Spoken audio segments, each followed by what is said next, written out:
അനുഗ്രഹിച്ചു. തുടങ്ങി നമുക്ക്.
വിശ്വാസം നമ്മൾ സൂറത്തുൽ മുൽക്കിൽ 25-26 ആയത്തിന്റെ വിശദീകരണമാണ് പറഞ്ഞുകൊണ്ടിരിക്കുന്നത്. ഇതിന്റെ ഭാഗമായി ഖിയാമത്ത് നാളിന്റെ അടയാളങ്ങളാണ് നമ്മൾ പറഞ്ഞത്. നമുക്ക് ആദ്യം ഒരു തവണ പഠിക്കുന്ന ആയത്ത് മോദിയിട്ട് ബാക്കി വിശദീകരിക്കും. ഒപ്പം മോദി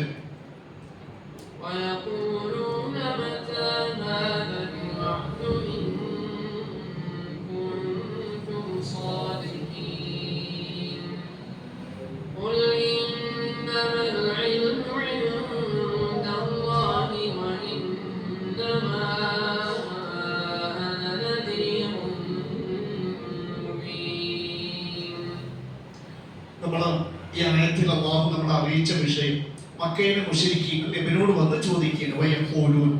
എന്താ ചോദിക്കുന്നത്? പരലോകത്തിലേക്ക് മഹ്ശറിലേക്ക് മനുഷ്യന്മാരേക്ക് ഒരുമിച്ച് കൂട്ടുമെന്ന് പറഞ്ഞ് ഈ വാഗ്ദാനം ലോകാവസാനം ഖിയാമത്ത് നാളേക്ക് എപ്പോഴാണ് ഉണ്ടാകുക മുഹമ്മദ്? ഇൻകുത്തും സ്വാദിക്കും നിങ്ങൾ സത്യവാന്മാരാണെങ്കിൽ പറയുന്നു. അപ്പൊ അവര് ഖിയാമത്താളുടെ സമയം ചോദിച്ചത് അത് വിശ്വസിക്കാനൊന്നുമല്ല, ആണോ? കളിയാക്ക്. ഇനി അഥവാ നബി പറഞ്ഞു കൊടുത്താൽ എന്തായിരിക്കും അവരുടെ മറുപടി?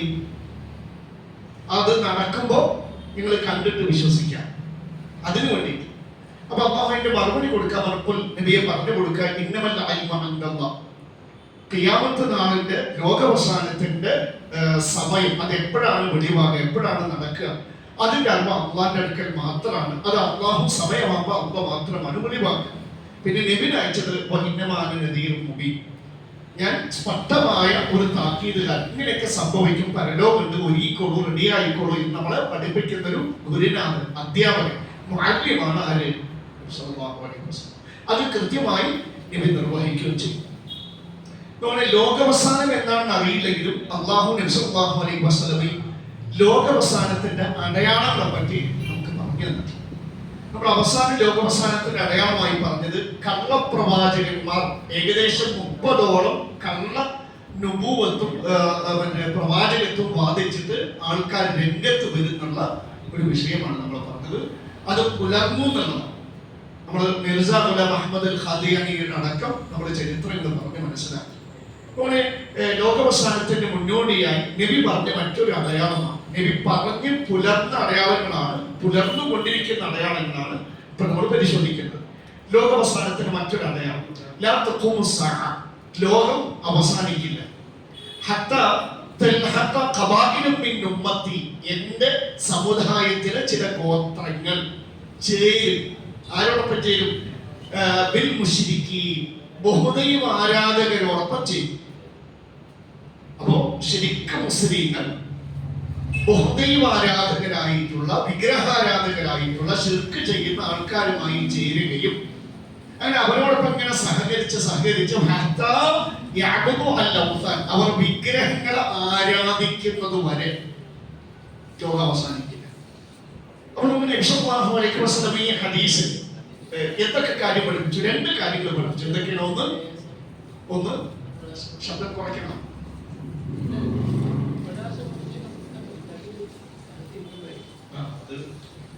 പ്രൊജക്ട് ലെക്ചറിന്റെ ക്വാളിറ്റി ഉണ്ട്.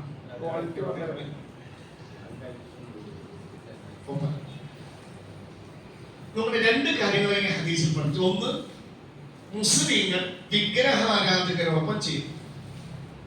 രണ്ട്, മുസ്ലിങ്ങൾ വിഗ്രഹാരാധന വിഗ്രഹാരാധന നടത്തും ഖിയാമത്ത് നാളിന്റെ മുന്നോടിയായിട്ട്.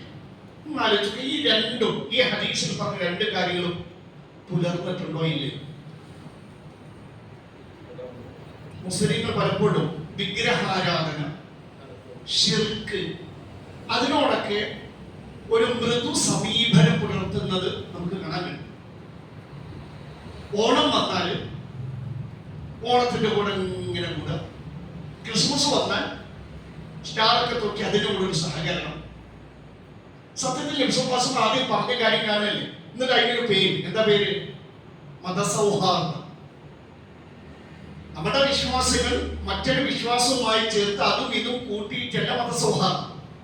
മനുഷ്യന്മാർ തമ്മിലാണ് സൗഹാർദ്ദമാണ്. മനുഷ്യന്മാർ തമ്മിൽ സൗഹാർദ്ദമാണ്, സ്നേഹമാണ്, സാഹോദര്യമാണ്. നമ്മുടെ വിശ്വാസം അവരും, അവരുടെ വിശ്വാസം നമ്മളും, അങ്ങോട്ടും ഇങ്ങോട്ടും എന്താ പറയുക, ലിക്കും ദീനുക്കും വലിയ നിബി സൂറത്തുൽ കാഫിറൂൻ ഇറങ്ങിയത് തന്നെ ഈ ഹക്കും ബാത്തിലും ഷിർക്കും തൗഹീദും വേർതിരിക്കലാണ്. നിങ്ങൾക്ക് നിങ്ങളുടെ വിശ്വാസം, ഞങ്ങൾക്ക് ഞങ്ങളുടെ വിശ്വാസം, നിങ്ങൾക്ക് നിങ്ങളുടെ മതവിശ്വാസവും ആരാധനകളും, ഞങ്ങൾക്ക് ഞങ്ങളുടെ മതവിശ്വാസവും ആരാധന, അത് തമ്മിലൊരു സഹകരണമല്ല. ഇന്ന് പലപ്പോഴും നബി പറഞ്ഞ വിഷയം പലപ്പോഴും കാണുക, എന്താ ഒരു നിലവിളക്ക് കുളത്തിൽ ഉദ്ഘാടനം ചെയ്യുന്ന പ്രശ്നം. ഇത് കേട്ട് നമ്മളൊരു മൃദു സമീപനം, ഇങ്ങനെ അതിനോട് ഒരു അഴകുഴമ്പൻ നയം. പണ്ടൊക്കെ നമ്മൾ പറയും കോഴി കഞ്ചാവ് അടിച്ച മട്ട് എന്ന് പറയും.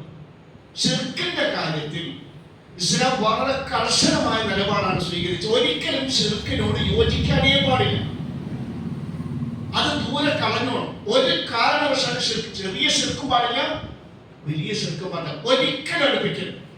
പക്ഷെ ഇത് പറഞ്ഞ അവസാന കാലഘട്ടമാകുമ്പോൾ ഷിർക്കിനോടൊക്കെ ഒരു മൃദു സമീപനം ഉണ്ടാകും. അത് മുസ്ലിം സമൂഹത്തിൽ വ്യാപകമായി നമുക്കിത് കാണാൻ കഴിയും. ഈ ഇതെന്താ അപകടം അറിയാം, ഈ ഷിർക്കിനോട് മൃദു സമീപനം കുഴപ്പമില്ല എന്നൊരു സമീപനം വന്നാലുള്ള പ്രശ്നം എന്താ? അത് മുസ്ലിം സമൂഹത്തെ വിഗ്രഹാരാധനയിലേക്ക് എത്തിക്കും. ഹക്കാണ്. നമ്മൾ നബി പറഞ്ഞ അടയാളം പുലർന്നോ ഇല്ലേ?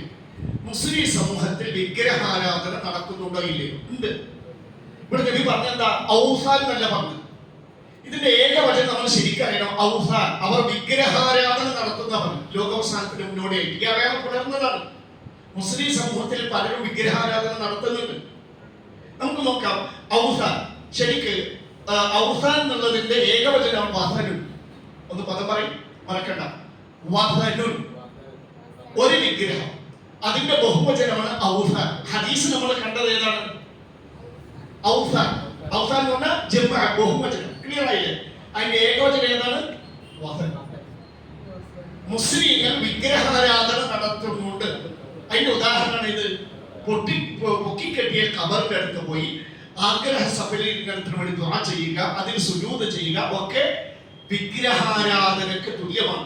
ജാറപൂജ എന്നത് ശരിക്ക് ഹൈന്ദവ സമൂഹം ചെയ്യുന്നത് പോലെ, ക്രിസ്ത്യാനികൾ ചെയ്യുന്നത് പോലെ ശരിക്ക് വിഗ്രഹാരാധന. ഇത് ഞാനും നിങ്ങളല്ലല്ലോ പറഞ്ഞത്, മുഹമ്മദ് നബി സല്ലല്ലാഹു അലൈഹി വസല്ലം പറഞ്ഞു. ഈ വാക്ക് മറക്കണ്ട. എന്താണ് നബി ഹദീസിൽ പറഞ്ഞു? മുസ്ലിങ്ങൾ വിഗ്രഹാരാധകരാവും. ബഹുവചനം പറഞ്ഞു. അതിന്റെ ഏകവചനം വസനാണ്. അപ്പൊ നമ്മുടെ നബി സല്ലല്ലാഹു അലൈഹി വസല്ലം മരിക്കുന്നതിന് മുമ്പ് പ്രാർത്ഥിച്ച ഒരു പ്രാർത്ഥനയാണ് അല്ലാഹുവേ ലാ തജഅൽ ഖബരി. നബി പ്രാർത്ഥിക്കുക മരിക്കുന്നതിന് തൊട്ട് മുമ്പ്, ലാ തജഅൽ ഖബരി, എന്റെ ഖബറിനെ നീ ആക്കരുതേ. ഈ പദം വായി. വസനൻ.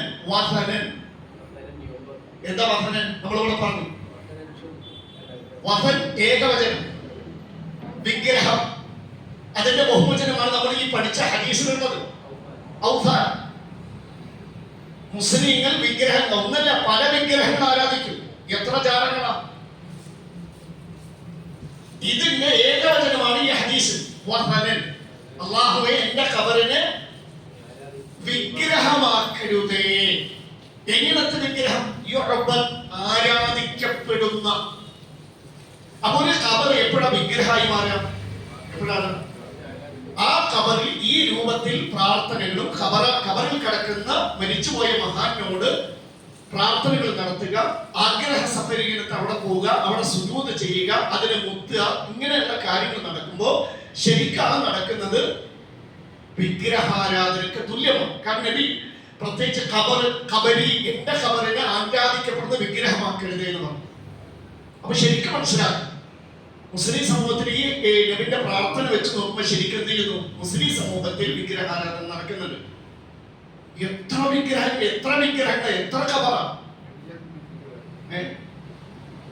അതാണ് അയാള് ഖബറിനെ മുത്തിയിട്ട് ബോധി മാറുന്നില്ല, പിന്നെയും അത് മുത്ത്. ശരിക്കും അള്ളാഹുവിന്റെ മുമ്പിൽ ചെയ്യുന്ന സുജൂദ് അടക്കം അവിടെ കൊടുക്കണം. നബി സല്ലല്ലാഹു അലൈഹി വസല്ലം പറഞ്ഞത് പുലർന്നു. ഇനി നോക്കണേ, ശരിക്കും കല്ലിന് ഇപ്പൊ നമ്മള് ഖബറിനെ ഒരു ആരാധിക്കപ്പെടുന്ന അവസ്ഥ, ഖബറിന്റെ അടുത്ത് ദുആ ഇത്തരം കാര്യങ്ങൾ നടന്നാൽ എന്ത് ചെയ്തു? അതെന്തായി? ഖബറിന്റെ അടുത്ത് ഇത്തരത്തിൽ ഇബാദത്തുകൾ നടന്നാൽ അത് ഖബർ എന്തായി എന്നാണ് നബി പറയുന്നത്? വിഗ്രഹമായി. എന്റെ ഖബറിനെ അങ്ങനെ ആക്കരുത്. എന്തുകൊണ്ടാണ് നബി അള്ളാഹിനോട് പറഞ്ഞത് എന്റെ ഖബറിനെ ആരാധിക്കപ്പെടുന്ന ഒരു വിഗ്രഹമാക്കരുത്? കാരണം ആരാധന നടന്നാൽ, ഖബറിൽ പോയി പ്രാർത്ഥിച്ചാൽ, അവിടെ സുജൂദ് ചെയ്താൽ, ആഗ്രഹ സഫലീകരണത്തിന് വേണ്ടി അവിടെ പലതും നേർച്ചയാക്കാം. എന്താണ് ഇത്ര പത്തിരി എണ്ണൊക്കെ വെച്ചിട്ട് കാണിക്ക സമർപ്പിക്കാം, അവിടെ കാണിക്കാം. ഇവിടെ മറ്റു പല പേര് നേർച്ച എന്നുള്ള പേര് രണ്ടോ ഒന്നെ. ശരിക്കും ഈ തിരുവനന്തപുരമൊക്കെ പോയ ശരിക്കും ഈ അമ്പലത്തിൽ കൊടുക്കുന്ന പ്രസാദം, വെള്ളം കൊടുക്കും, അത്ര വരെ പ്രസാദം അടക്കം കൊടുക്കും. എന്തെല്ലാം കാര്യങ്ങളാണ്. എന്തുകൊണ്ടാണ് നബി ഇത് മരിക്കലിന് മുമ്പ് അബൂബക്കർ റളിയല്ലാഹു അടുത്ത ഭരണാധികാരി എനിക്കറിയാം, ഉമർ റളിയല്ലാഹു, ഉസ്മാൻ റളിയല്ലാഹു, നബിന്റെ ഓരോ സ്വഹാബത്തിനും വിളിച്ചിട്ട് പറഞ്ഞില്ല എന്റെ ഖബറിനെ ആരാധിക്കപ്പെടുന്ന വിഗ്രഹമാക്കരുത്. എന്തുകൊണ്ടാണ്? അബൂബക്കറും ഉമറൊക്കെ മരിക്കും, എന്നൊന്നും മരിക്കാതെ ജീവിക്കുന്ന ആര് മാത്രമാണ്?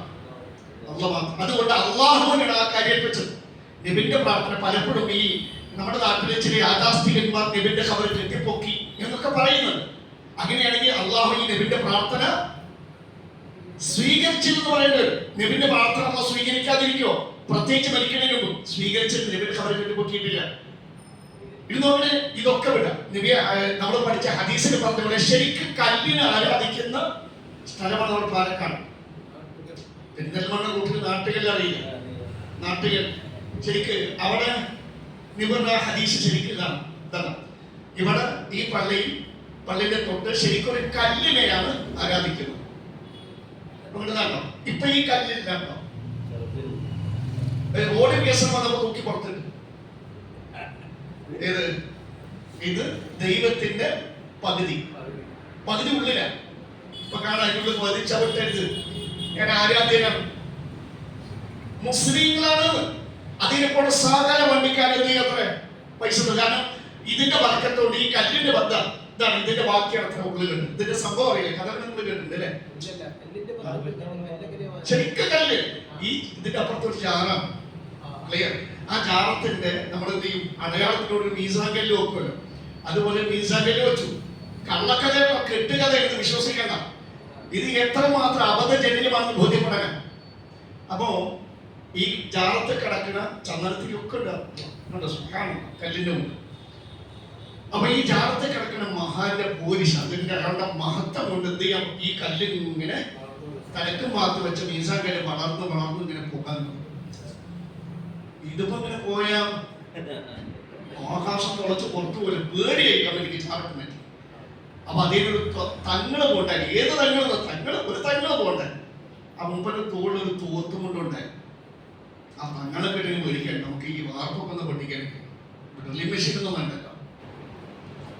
അങ്ങനെ ഈ തങ്ങളെ വിളിച്ചിട്ട് പരാതി പറഞ്ഞത് അങ്ങനെ പൂകണ്ട് വളർന്നുകൊണ്ടിരിക്കുകയും ഇതൊന്ന് നിയന്ത്രിക്കാൻ. അപ്പൊ തങ്ങൾ തന്റെ തോർത്തെടുത്തിട്ട് ഈ പാറിന്റെ മണ്ടൊക്കെ അടി കൊടുത്തു. അപ്പൊ പാറപ്പെട്ടു. ആ പൊട്ടി കഷ്ണാണ് മുമ്പിലിട്ട. നാഷണൽ ഹൈവേ വികസനം വന്നപ്പോ എന്ത് ചെയ്തു? അത് തോണ്ടി പുറത്തു. പിന്നെ വളർച്ച ഉണ്ടായില്ല എന്ന് പറയും. അങ്ങ് നിന്നു. അപ്പൊ ആ തോർത്തൊന്ന് കെട്ടിയിരുന്നെങ്കിൽ അല്ലെ, ഡ്രില്ലിംഗ് മെഷീൻ വേണ്ടല്ലോ. എന്റെ കൂടെ വിശ്വസിക്കാൻ, ഈ കെട്ടുകഥ വിശ്വസിക്കാൻ ആളുണ്ട്. ഈ കെട്ടുകഥ വിശ്വസിക്കാൻ ആളുണ്ട്. ശരിക്കും അവിടെ എന്താ നടക്കുന്നത്? ശരിക്കും കല്ലിനെയാണ് പൂജിക്കുന്നത്. ഇതേപോലെ സർവ മുസ്ലിങ്ങളും അല്ലാത്ത വണ്ടിക്കാരൊക്കെ ഈ കല്ല് ഔലിയേക്ക് എന്ത് ചെയ്യത്ര കാണിക്കണം, പൈസ എന്തിനാണ്? ഇവിടെ നന്മയുള്ള സംരക്ഷണം ആര് ഏറ്റെടുത്തു? ഈ കല്ല്. പിന്നെ അന്നെന്തിനാ? അപ്പൊ നബി പറഞ്ഞ കാര്യം എന്താ? എന്റെ സമൂഹം വിഗ്രഹങ്ങളെ, കല്ലുകളെ ആരാധിക്കുന്നതിന് ലോകം അവസാനിക്കില്ല. ശരിക്കും നബി പറഞ്ഞത് പുലർന്നു.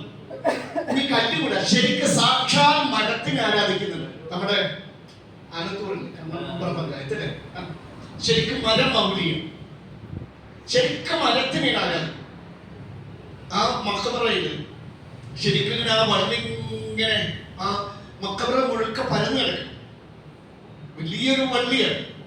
അപ്പൊ അതിനെന്തോ പോലീസ് ഇങ്ങനെ വ്യാപിക്കണ എന്തോ പോലീസിന്റെ പണ്ട് പച്ച പൊതച്ച് രാമ പൊതച്ച് ശരിക്ക് നമ്മൾ അവിടെ ഇവരൊക്കെ ആരോടെ തുണ ചെയ്യുമ്പോ ശരിക്കും മരത്തിനോട് ഈ ആ മരത്തിന്റെ താഴെ ഒരു കോന്തല കാണാം. കോന്തല എന്നാ പറയുന്നത്, കെട്ടിത്തൂക്കുന്ന സാധനത്തിന് വെള്ള ഒരു കോന്തല വരും. അതിന്റെ ഇടയിൽ എനിക്ക് കാണാൻ ഈ പച്ച പൊതച്ചതിന്റെ അടിയിൽ ഇങ്ങനെ ഒരു വെള്ള ഇങ്ങനെ ഒരു തുണി. അതെന്താ അറിയോ? കുട്ടികളില്ലാത്ത ആൾക്കാർക്ക് അതിന്റെ അടുക്ക കൊണ്ടേറ്റിങ്ങനെ ഇട്ട് കൊടുത്താല് ഈ മരത്തിന്റെ പോലീശോട്ട് ആ സ്ത്രീ ഗർഭിണി കുട്ടിയുണ്ടാവും. നിങ്ങൾ ആലോചിച്ചോ. എന്നിട്ട് ഇവിടുത്തെ മണ്ണ് എടുത്തിട്ട് പോവാം. മണ്ണ്, സാക്ഷാ മണ്ണ് ആണോ കൊടുക്കണത്? തുണിയല്ലേ, കുറെ കോന്തല കണ്ടില്ല, കെട്ടി തൂക്കിയതൊക്കെ കഴിഞ്ഞു. ആ അതെങ്ങനെ കെട്ടിത്തൂക്ക. അപ്പൊ എന്ത് ചെയ്യും? കുട്ടി ഉണ്ടാവും. ശരിക്കും നോക്കണം, മനുഷ്യനെ പറ്റി അള്ളാഹ് പറഞ്ഞതാ, ഇന്നൽ ഇൻസാന ലിറബ്ബിഹി ലകനൂദ്. നിശ്ചയമായി മനുഷ്യൻ തന്റെ റബ്ബിനോട് നന്ദി കെട്ടവനാണ്. നന്ദികേട് കാണിക്കുന്ന നന്ദികെട്ട മനുഷ്യനാണ്. സത്യം. അങ്ങനെ മനുഷ്യന്മാർ ഈ ആരാധിക്കുന്ന അള്ളാഹുവിനെ കൂടാതെയുള്ള വിഗ്രഹങ്ങളായിക്കോട്ടെ, അള്ളാഹുവിന്റെ ഏത് സൃഷ്ടികളായിക്കോട്ടെ, അവരൊന്നുമല്ല നമ്മളെ പടച്ചത്. നമ്മളെ പടച്ചവനാരോ അവനാണ് നമ്മുടെ ആരാധ്യം. അവരുടെ മുമ്പിലെ കുമ്പിടാവും, അവരുടെ മുമ്പിലെ കൈ ഉയർത്താവും. നബി സല്ലല്ലാഹു അലൈഹി വസല്ലമയോട് അബ്ദുല്ലാഹ് ഇബ്നു മസ്ഊദ് റളിയല്ലാഹു ഒരിക്കൽ ചോദിച്ചു, അയ്യു ദംബി അഅദം, നബി ഏറ്റവും വലിയ പാപം ഏതാണ്? നമ്മൾ അഅദം എന്ന് പറഞ്ഞാൽ ഏറ്റവും വമ്പിച്ച പാപം. അതിന്റെ മുകളിൽ ഒരു പാപമല്ല, കൊടും പാപം. കൊടും പാപി 100,000 വരെ കൊന്നവനല്ല, മയക്കമരുന്ന് അടിമയായവനല്ല. ഏറ്റവും കൊടും പാപി ആരാണ്? നോക്കണേ, അള്ളാഹുവിന്റെ അടുക്കൽ അള്ളാഹിന്റെ അടുക്കൽ കൊടും പാപം, കൊടും പാപി ഏതാണ്, ആരാണെന്ന് ചോദിച്ചപ്പോൾ ഇത് പറഞ്ഞു കൊടുത്താൽ അള്ളാഹുവിന് പങ്കാളികളെ ഉണ്ടാക്കി കൊടുക്കുക. അവൻ നിന്ന് സൃഷ്ടിച്ചവനായിരിക്കെ. അപ്പൊ ഏറ്റവും വലിയ പാപം നോക്കണേ, ഈ കണ്ട ഓരോ മനുഷ്യരെയും ആരാ പഠിച്ചത്? ഇവര് കൈക്കൂപ്പിയൊന്നും മരമല്ല, അല്ലെങ്കിൽ കല്ലല്ല, വിഗ്രഹങ്ങളല്ല, ആരുമല്ല, രാമനും അല്ല, ശ്രീകൃഷ്ണനും അല്ല, യേശുവല്ല, മുഹമ്മദ് നബിയല്ല. നമ്മൾ ശരിക്കാലോചിച്ചു, ഇതൊക്കെ ഒരു 12 ആഴ്ച പ്രായം, 14 ആഴ്ച പ്രായം, ഇത്രയല്ലേ ഉണ്ടായിരുന്നുള്ളൂ. ഉമ്മയുടെ ഗർഭപാത്രത്തിൽ പുരുഷ ബീജം നമ്മളൊക്കെ ഉണ്ടാകേണ്ട നമ്മുടെ ഉപ്പയുടെ ബീജം എത്രയെങ്കിലും മുമ്പ് അത്രയും ഉണ്ടായിരുന്നില്ല. നമ്മൾ ജനിക്കണമെങ്കിൽ ഒരു 5 കൊല്ലം മുമ്പ് നമ്മൾ ആരെയും ഒന്നുമില്ല. അത്രയും ഒന്നുമില്ലാത്ത അവസ്ഥയിൽ നിന്ന് ഉപ്പയുടെ ശരീരത്തിൽ നമ്മളുണ്ടാകേണ്ട ബീജം ഉണ്ടാക്കി. നമ്മുടെ അള്ളാഹുവിന്റെ സ്നേഹം മറക്കൽ. നമ്മൾ ബീജം ഉണ്ടാക്കിയിട്ട് ആ ബീജത്തെ ഉമ്മയുടെ ഗർഭപാത്രത്തിൽ എത്തിച്ചു, അവിടുത്തെ അണ്ടവുമായി ചേർത്തു, എന്നിട്ട് അതിനെ ഒരു കോശമാക്കി, എന്നിട്ട് അതിനെ വളർത്തി. 1 2 ആയി, 2 4 ആയി, 4 8 ആയി, 16 ആയി, 32 ആയി. ഏകദേശം 3-4 ദിവസമാകുമ്പോഴേക്കും അതൊരു മൂരുള്ളയാകും, കോശങ്ങളുടെ ഒരു കൂട്ടമാകും. പിന്നീട് ഇതിങ്ങനെ നേരെ അണ്ടവാഹിനി കുഴലിലൂടെ നേരെ ഗർഭപാത്രത്തിലേക്ക് സഞ്ചരിക്കും. എന്നിട്ട് ഗർഭഭിത്തിന്റെ ഉള്ളിൽ കയറും. എന്നിട്ട് ഖലഖൽ ഇൻസാന മിൻ അലഖ്, അലഖിനെ പോലെ, അട്ടയെ പോലെ ഒട്ടിപ്പിടിക്കും. അങ്ങനെ അള്ളാഹു അതിനെ വളർത്തി. ഏകദേശം 38 ആഴ്ച അല്ലെങ്കിൽ 40 ആഴ്ചക്കാലം ഉമ്മയുടെ ഗർഭപാത്രത്തിൽ വളർത്തി നമുക്ക് ഈ ശരീരവും റൂഹും ആത്മാവും ഒക്കെ തന്ന് അള്ളാഹു എവിടേക്ക് ഭൂമിയിലേക്ക് ജനിപ്പിച്ചു. ഇപ്പോഴും നമുക്ക് വേണ്ടതൊക്കെ ചെയ്തു തരുന്ന സൃഷ്ടാവ് അത് അള്ളാഹുവാണ്, അല്ലാണ്ട് ആരല്ല. ഒരു മഹാന്മാരും അല്ല, ഒരു സൃഷ്ടികളും അല്ല. അതുകൊണ്ടാണ് നബി സല്ലല്ലാഹു അലൈഹി വസല്ലം എന്ത് പറഞ്ഞത്? നിന്നെ സൃഷ്ടിച്ചവൻ അല്ലാഹുവായിരിക്കെ അള്ളാഹ്ക്ക് കൊടുക്കേണ്ട ആരാധനകൾ, പ്രാർത്ഥനകൾ, സഹായം വേണ്ട നേർച്ച വഴിപാടുകൾ എന്നിട്ട് അള്ളാഹ്ക്ക് കൊടുക്കേണ്ട എന്തെങ്കിലും കാര്യം അള്ളാഹു അല്ലാത്തവരിലേക്ക് കൊടുത്താൽ അത് ശിർക്കാണ്. ഇപ്പൊ കഴിഞ്ഞ ദിവസം ഞാൻ നമ്മുടെ സിദ്ദീഖ് സാഹിബ് അട്ടപ്പാടിയിൽ പോയി വരുമ്പോ ഒരു സ്ത്രീ പുതിയ ബൈക്ക് അല്ലേ സിദ്ദീഖ് സാഹിബ് പുതിയ ബൈക്ക് എടുത്തു. അപ്പോ നമ്മള് കുറെ താളത്ത് നടത്തിയിരുന്നു. അപ്പോ വണ്ടിന്റെ മുമ്പിൽ ഒരു കോന്തകല്ലേ പച്ചക്കളർ. അപ്പൊ ഏതോ ഒരു ജാറത്തിൽ ഔലിയാപ്പാപ്പാന്റെ ബർക്കത്തോണ്ടാണ് കെട്ടിത്തൂക്കിയിരിക്കുന്നത്. അപ്പൊ അത് കെട്ടിത്തൂക്കിയാൽ ഇനി കമാണ പറ്റില്ല. വരാവുന്ന അപകടമൊക്കെ പിന്നെ ആരെ രക്ഷിക്കണം? ഈ കോന്തല.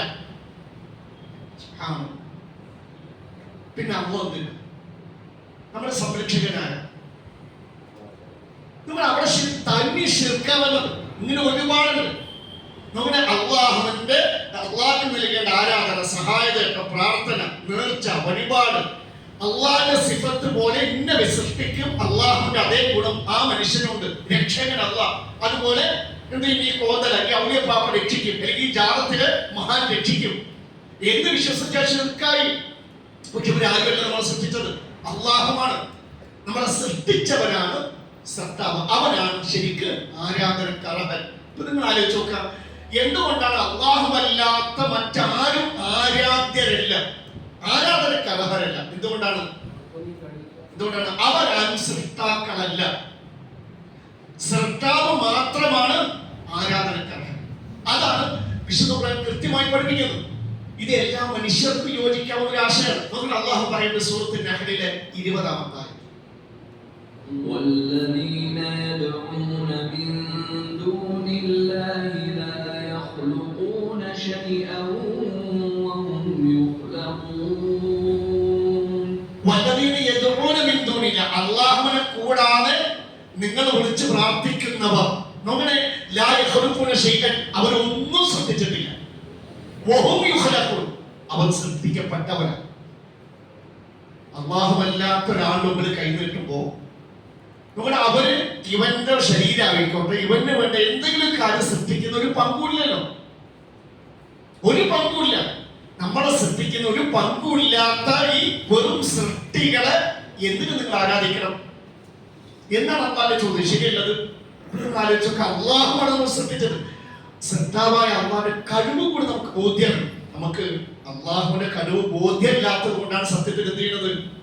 പല ആൾക്കാരും സൃഷ്ടികളിലേക്ക് പോണത്. ഇപ്പൊ നിങ്ങള് ഈ ജാറ വ്യവസായം നടത്തുന്ന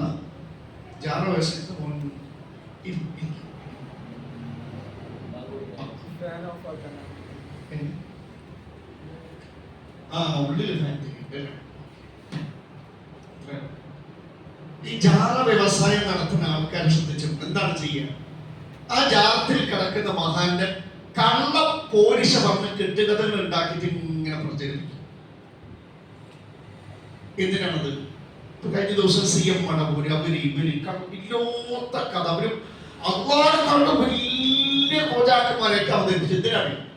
അപ്പൊ ഇത് ചില ആൾക്കാരെ കേൾക്കുമ്പോ ഇത്രയും കഴിവുണ്ടല്ലേ, എങ്കിൽ എന്റെ ഇന്ന അസുഖം മാറ്റാൻ ഈ ജാറത്ത് പോയാൽ മതി, അല്ലെ എന്റെ ഇന്ന ആവശ്യം സാധിച്ചു തരാൻ ഏറ്റവും നല്ലത് ഈ മഹാനാണ് എന്ന് ദുർബല വിശ്വാസികൾ അങ്ങനെ പോണത്. അവരുടെ അല്ലാഹു സുബ്ഹാനഹു വ തആല നമ്മളെ സൃഷ്ടിച്ച സൃഷ്ടാവിന്റെ കഴിവ് ബോധ്യപ്പെടുത്തുക. ആ കഴിവ് ബോധ്യമായി പിന്നെ നമുക്ക് ആര് മതി? അല്ലാഹ് മതി. നിങ്ങൾ ആലോചിച്ച് നോക്കുക, നമ്മൾ അല്ലാഹു സൃഷ്ടിച്ചത് പുരുഷ ബീജത്തിൽ നിന്നാണ്. പുരുഷ ബീജം ഒരൊറ്റ തവണ പുരുഷൻ ശ്രമിക്കുന്ന ശുക്ലത്തിൽ ഏകദേശം 300 ദശലക്ഷം ബീജങ്ങൾ ഉണ്ടാവും. മൈക്രോസ്കോപ്പ് ഇതുപോലെ കാണില്ല.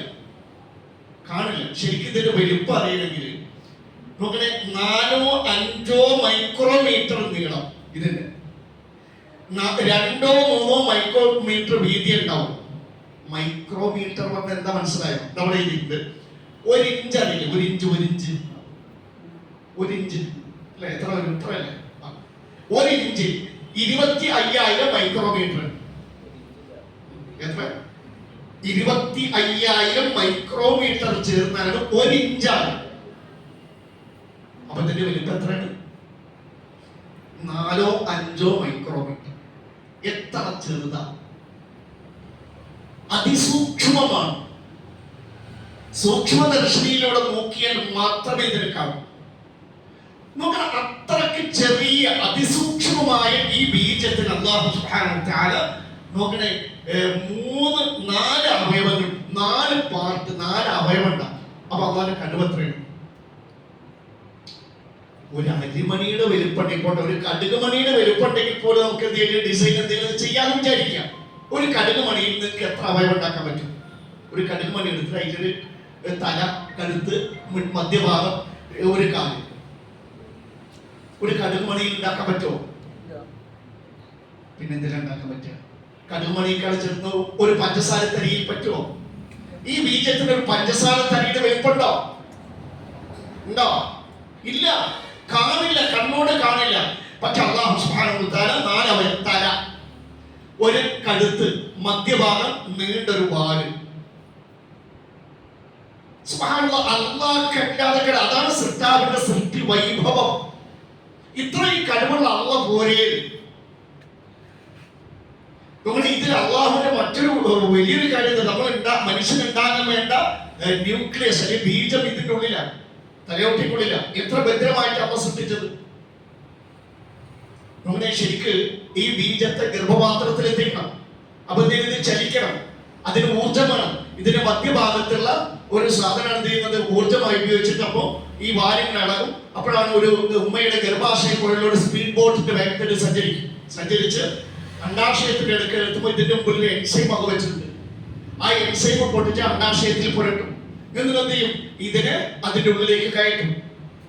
അതിനുള്ളിലെത്തിയാൽ ഇതിന്റെ തലയൊട്ടി പൊട്ടിച്ച് പുരുഷ ബീജത്തെ മാതാവിന്റെ അണ്ടവുമായി ചേർക്കും. അങ്ങനെ അള്ളാഹു നമ്മൾ സൃഷ്ടിച്ചത്. ഈ അള്ള പോലെ ഇങ്ങനെ നമ്മൾ അതിസൂക്ഷ്മമായി സൃഷ്ടിച്ച അള്ള പോലെ. ഇനി നോക്കണേ, അള്ളാഹുവിന്റെ കഴിവ് നമുക്ക് ബോധ്യമല്ല. അള്ളാഹിനെ പറ്റി അള്ള പറഞ്ഞ അല്ലാഹു ലാ ഇലാഹ ഇല്ലാ ഹുവൽ ഹയ്യുൽ ഖയ്യൂമാണ്. അള്ളാഹ് എല്ലാത്തിനെയും നിയന്ത്രിക്കുന്നവൻ. ഇപ്പൊ നോക്കണേ, ഒരു മനുഷ്യ ശരീരം പൂർണ്ണ വളർച്ച ഒരു മനുഷ്യന്റെ ശരീരത്തിന് 37 ട്രില്യൺ കോശങ്ങളുണ്ട്. നമ്മളെ കോശങ്ങൾ കൊണ്ടാണ് അള്ളാഹു നിർമ്മിച്ചത് നമ്മുടെ ശരീരം. എത്രയാണ് നമ്മുടെയൊക്കെ ശരീരത്തിൽ എത്ര കോശമുണ്ട്? വായിച്ചോളെ, വായിച്ച ഉറങ്ങുന്നുള്ളവർ വായിക്കണ്ട. 37 ട്രില്യൺ ഇവിടെ എഴുതിയിട്ടുണ്ട്. മലയാളം വായിക്കാൻ പഠിപ്പിക്കണം. 37 ലക്ഷം കോടി കോശങ്ങൾ ഒരു മനുഷ്യന്റെ ശരീരത്തിലുണ്ട്. ഓരോ കോശങ്ങളും വ്യത്യസ്ത പ്രവർത്തനങ്ങൾ നടത്തുന്നത്. ഇപ്പൊ കണ്ണിലെ കോശങ്ങളുടെ പ്രവർത്തനങ്ങളെ ചെവിക്ക്, തലച്ചോറിന്റെ കോശങ്ങളുടെ വേറെ പ്രവർത്തനം. ഈ 37 ലക്ഷം കോടി കോശങ്ങൾ വേറെ വേറെ പ്രവർത്തനം. ഇത് ഒരേ സമയം ഓരോ സെക്കൻഡ് പ്രവർത്തിക്കണ്ടേ? വേണ്ടേ? ഇപ്പൊ നിങ്ങളുടെ ഒരാളുടെ ശരീരത്തിൽ 37 ലക്ഷം കോടി കോശം വ്യത്യസ്ത പ്രവർത്തനത്തെ കൺട്രോൾ ചെയ്യുന്ന ഒരാള് വേണ്ടേ? പിന്നെ എങ്ങനെ യുക്തിവാദികള് ഒരു സത്താവില്ല എന്ന് പറയാ? ഇതെങ്ങനെ താനെ പ്രവർത്തിക്കും? പോട്ടെ, അതൊക്കെ വിടാം. ഒരാളുടെ ശരീരത്തിൽ പറഞ്ഞത് മൊത്തം ഇന്ന് ലോകത്തുള്ള വേൾഡ് പോപ്പുലേഷൻ ഏകദേശം എത്ര വരും? 811 കോടി 88,35,999. 812 കോടി കൂട്ടാം. അപ്പോ മൊത്തം മനുഷ്യന്മാരുടെ ശരീരത്തിലെ കോശങ്ങളുടെ എണ്ണം എത്രയായി? ഒരാളുടെ ശരീരത്തിലാണ് 37 ലക്ഷം കോടി. അപ്പൊ ഈ കണ്ട ഓരോ 812 കോടി മനുഷ്യന്മാരുടെ ഓരോരുത്തരുടെ ശരീരത്തിലില്ലേ? ഇല്ലേ? ഇനി രജിസ്റ്റർ ചെയ്യാത്ത ജനനം വേറെ, അത് വേറെ പെടില്ല. പിന്നെ ജീവികളുടെ ശരീരത്തിൽ കോശങ്ങളുണ്ട്, അതിലും പ്രവർത്തിക്കും. അപ്പൊ ഒക്കെ പാടെ ചേർത്ത് എത്ര വരും? മാനത്തേക്ക് നോക്കുമ്പോൾ കാണുന്ന നക്ഷത്രങ്ങളെക്കാളും ചിലപ്പോ ഈ മൊത്തം മനുഷ്യരുടെയും ജീവജാലങ്ങളുടെയും ശരീരത്തിലെ കോശങ്ങളുടെ എണ്ണം വരും. ഈ ഓരോ കോശങ്ങളും വ്യത്യസ്തമായ പ്രവർത്തനങ്ങളാണ് നടത്തുന്നത്. ഇതെല്ലാം ഒരുമിച്ച് ആര് പ്രവർത്തിപ്പിക്കുന്നു, എങ്ങനെ പ്രവർത്തിപ്പിക്കും? അതാണ് ആര്? അൽ ഖയ്യൂം. എല്ലാത്തിനെയും നിയന്ത്രിക്കുന്ന മഹാനാണ്, മഹത്തായ ശക്തിയുള്ളവനാണ്. വഹുവ അലാ കുല്ലി ഷൈഇൻ ഖദീർ എന്ന് പറഞ്ഞല്ല. നമ്മളായിരിക്കും ഈ അള്ള പോരെ പോലെ, ഈ അള്ള പോരാന്ന് തോന്നുമ്പോഴാണ് മറ്റുള്ളവർക്ക് പോണത്. നിങ്ങൾ ആലോചിച്ചോക്കെ, ഇതിനെ പ്രവർത്തിപ്പിക്കുന്ന ഈ കണ്ട എല്ലാ മനുഷ്യന്മാരുടെ ശരീരം ഓരോ സെക്കൻഡിലും ഈ കോശങ്ങൾ കോടാന കോടി കോശങ്ങൾ പ്രവർത്തിച്ചുകൊണ്ടിരിക്കുകയാണ്. ഇതൊക്കെ നിയന്ത്രിക്കുന്ന അല്ലാഹുവാണ്. ഇനി നോക്കട്ടെ, നമ്മൾ ജനിച്ചിട്ട് ജീവനും നിലനിൽക്കണമെങ്കിൽ എന്തൊക്കെ വേണം? ഓക്സിജൻ വേണ്ടേ? ഇപ്പൊ നോക്കണേ, മനുഷ്യന്മാർ അല്ലാഹുവല്ലാത്തവരോട് പ്രാർത്ഥിക്കുന്ന ലിസ്റ്റ് ഇടുക. ഈ ക്ലാസ് കഴിയോളം ഒരു ഭാഗത്ത് അള്ളാഹിനെ മാത്രം നിങ്ങൾ കാണാം, മറ്റൊരു ഭാഗത്ത് ആരൊക്കെ കൊണ്ടുവരണം? അല്ലാത്തവരോട്. മനുഷ്യന്മാർ ആരോടൊക്കെ പ്രാർത്ഥിക്കുന്നുണ്ട്? മനസ്സിൽ 2 ലിസ്റ്റിൽ വലത് ഭാഗത്ത് അള്ളാഹ്, ഇടത് ഭാഗത്ത് മനുഷ്യന്മാർ അല്ലാത്തവരോട് ആരോടൊക്കെ പ്രാർത്ഥിക്കണം. അവരുടെ ലിസ്റ്റിൽ 1 ഈസാ നബി. അവിടെ തുടങ്ങണ്ടേ?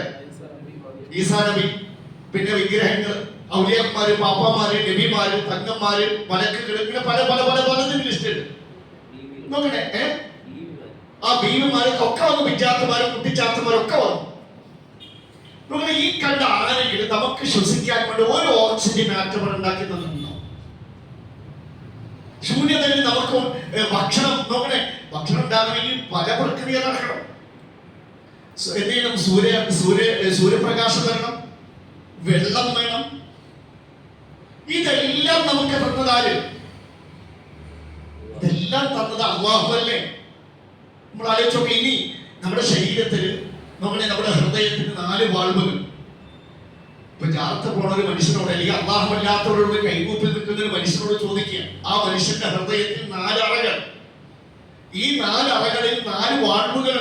ആ 4 വാൾവുകൾ കൃത്യമായ സമയ വ്യത്യാസത്തിൽ ഏകദേശം ഒരു സെക്കൻഡുകളുടെ, മൈക്രോ സെക്കൻഡുകളുടെ വ്യത്യാസത്തിൽ കൃത്യമായ അനുപാതത്തിൽ അടഞ്ഞു തുടങ്ങും. അപ്പൊ നമ്മുടെ ശരീരത്തിൽ മുഴുക്കന്റെയും രക്തം പമ്പ് ചെയ്യുന്നത് ഹൃദയമാണ്.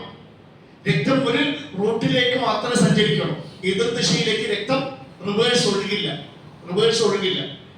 ഒരു ദിശയിലേക്ക് മാത്രം ഇങ്ങനെ ഫ്ലോ ഒഴുക ചെയ്യാം. ക്ലിയർ? നോക്കണേ, അല്ലാഹുവല്ലാത്ത നമ്മുടെ ഇടത് ഭാഗത്ത് ലിസ്റ്റ് ചെയ്ത ഒരുപാട് അല്ലാഹുവിന്റെ സൃഷ്ടികളിലെ ഇവരാരെങ്കിലും നമ്മുടെ ഹൃദയത്തിന് ഈ 4 വാൾവുകളെ പ്രവർത്തിപ്പിച്ചിരുന്നുണ്ടാവും? ഒരു മിനിറ്റിൽ എത്ര തവണ ഹൃദയം പിടിക്കും? 70. എത്ര തവണ രക്തം പമ്പയുണ്ട്? 72 തവണ അല്ലേ? ഒരു മിനിറ്റ്. അപ്പൊ നിങ്ങൾ വീട്ടിൽ ചെന്നിട്ട് ഒരു ഡ്രമ്മിൽ വെള്ളം അർത്ഥം ഇപ്പത്തെ 4 ഡ്രമ്മും വെക്കുക. ഇത് കാലിയാകുമ്പോഴേക്ക് ഒഴിച്ചുകൊണ്ടിരിക്കണം കേട്ടോ. വേറെ കാലം നിങ്ങൾ 1 മിനിറ്റിൽ 72 കപ്പ് വെള്ളം ഇപ്പത്തെ 4 ഡ്രമ്മിലേക്ക് ഒഴിച്ചുകൊണ്ടിരിക്കും. നിർത്താൻ പാടില്ല, തുറന്നുകൊണ്ടേയിരിക്കും. പറ്റുമോ? 1 മിനിറ്റിൽ എത്രയാണ്? 72 കപ്പ് എടുത്ത് ഒഴിച്ചുകൊണ്ടേയിരിക്കും. നിർത്താനേ പാടില്ല. പറ്റുമോ? ഇന്ന ഹൃദയം നമ്മൾ അതിങ്ങനെ ഓരോ മിനിറ്റിലും ഇങ്ങനെ രക്തം പമ്പ് ചെയ്തുകൊണ്ടേയിരിക്കും. നിങ്ങളുടെ വീട്ടില് വാൾവില്ല, ഇത് വെള്ളം ടാങ്കിലേക്ക് കയറ്റാൻ ഒരു വാൾവുണ്ട്. പിന്നെ പല പൈപ്പുകളിലേക്ക് ഇറക്കാൻ വേറൊരു വാൾവ്, 2-3 വാൾവില്ലേ? അപ്പൊ നിങ്ങൾക്ക് 4 കൈയില്ലല്ലോ, 2 കൈയില്ല, തൽക്കാലം 2 കൈ. ഇവിടെ 4 വാൾവ് കൃത്യമായിട്ട് ഓരോ മിനിറ്റിലും 72ഓളം തവണ അടഞ്ഞു തുറക്കുന്നു. അപ്പോ നിങ്ങൾ 1 മിനിറ്റിൽ ഈ വാൾവ് ഇങ്ങനെ 1 മിനിറ്റിൽ എത്ര തവണ നിങ്ങൾക്ക് അടച്ചു തുറക്കാൻ പറ്റും? 1 മിനിറ്റിൽ എത്ര തവണ ഈ വാൾവ് അടച്ചു തുറന്നോണ്ടേയിരിക്കും? അടച്ചു തുറക്കുമ്പോഴേക്ക് വെള്ളം ഇങ്ങനെ പോയിക്കൊണ്ടിരിക്കും. എത്ര തവണ? 72 തവണ പറ്റുമോ? ഇന്ന് എത്ര പറ്റും? മാക്സിമം 10 തവണ പറ്റൂലേ? അൽഹംദുലില്ലാ. അങ്ങനെ എത്ര കാലം തുടരാൻ പറ്റും? നിർത്താനേ പാടില്ല. 1 മണിക്കൂർ കഴിയുമ്പോൾ ചിലപ്പോ ആ വാൾവ് പൊട്ടി കയ്യിൽ വരും. പക്ഷെ ഹൃദയത്തിന്റെ ഈ വാൾവുകൾ ഇതുപോലെ ഈ റിപ്പോർട്ട് ഉണ്ടാക്കിയതല്ല, ഉറപ്പുള്ളതാണല്ല. നമ്മൾ ശരിക്കും ആലോചിച്ച് നോക്കേണ്ട വിഷയമാണ്. പക്ഷെ ഇപ്പോഴും അതൊരു തകരാറില്ല, അതിങ്ങനെ പ്രവർത്തിക്കും. അതിന്റെ പുറമെയാണ് നോക്കണേ ശരീരത്തിലെ രക്തചക്ര വ്യവസ്ഥ, കാഴ്ച. നമ്മുടെ 23-ാമത്തെ ആയത്തിൽ 24-ാമത്തെ ആയത്തിൽ നമ്മൾ പറഞ്ഞില്ലേ,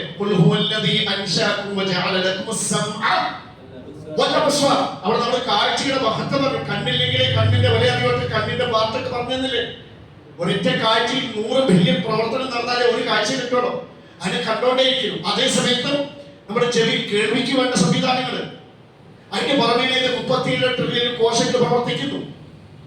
ഇതൊക്കെ ഒരേ സമയം ആര് പ്രവർത്തിപ്പിക്കുന്നു? അല്ലാഹുവിനെ കൂടാതെ മനുഷ്യന്മാർ വിളിച്ച് പ്രാർത്ഥിക്കുന്ന ആരുമല്ല. അതുകൊണ്ടാണ് അള്ളാഹു നമ്മളോട് ചോദിക്കേണ്ടത് അലൈഹിസ്സലാഹു ബികാഫിൻ അബ്ദ. അള്ളാഹുവിന്റെ അടുക്കൽ അള്ളാഹ് പോലെ ഇതൊക്കെ നമ്മളോട് ചോദിച്ചിട്ടാണ് നമ്മുടെ ഹൃദയത്തെ അള്ളാഹു പ്രവർത്തിപ്പിക്കുന്നത്.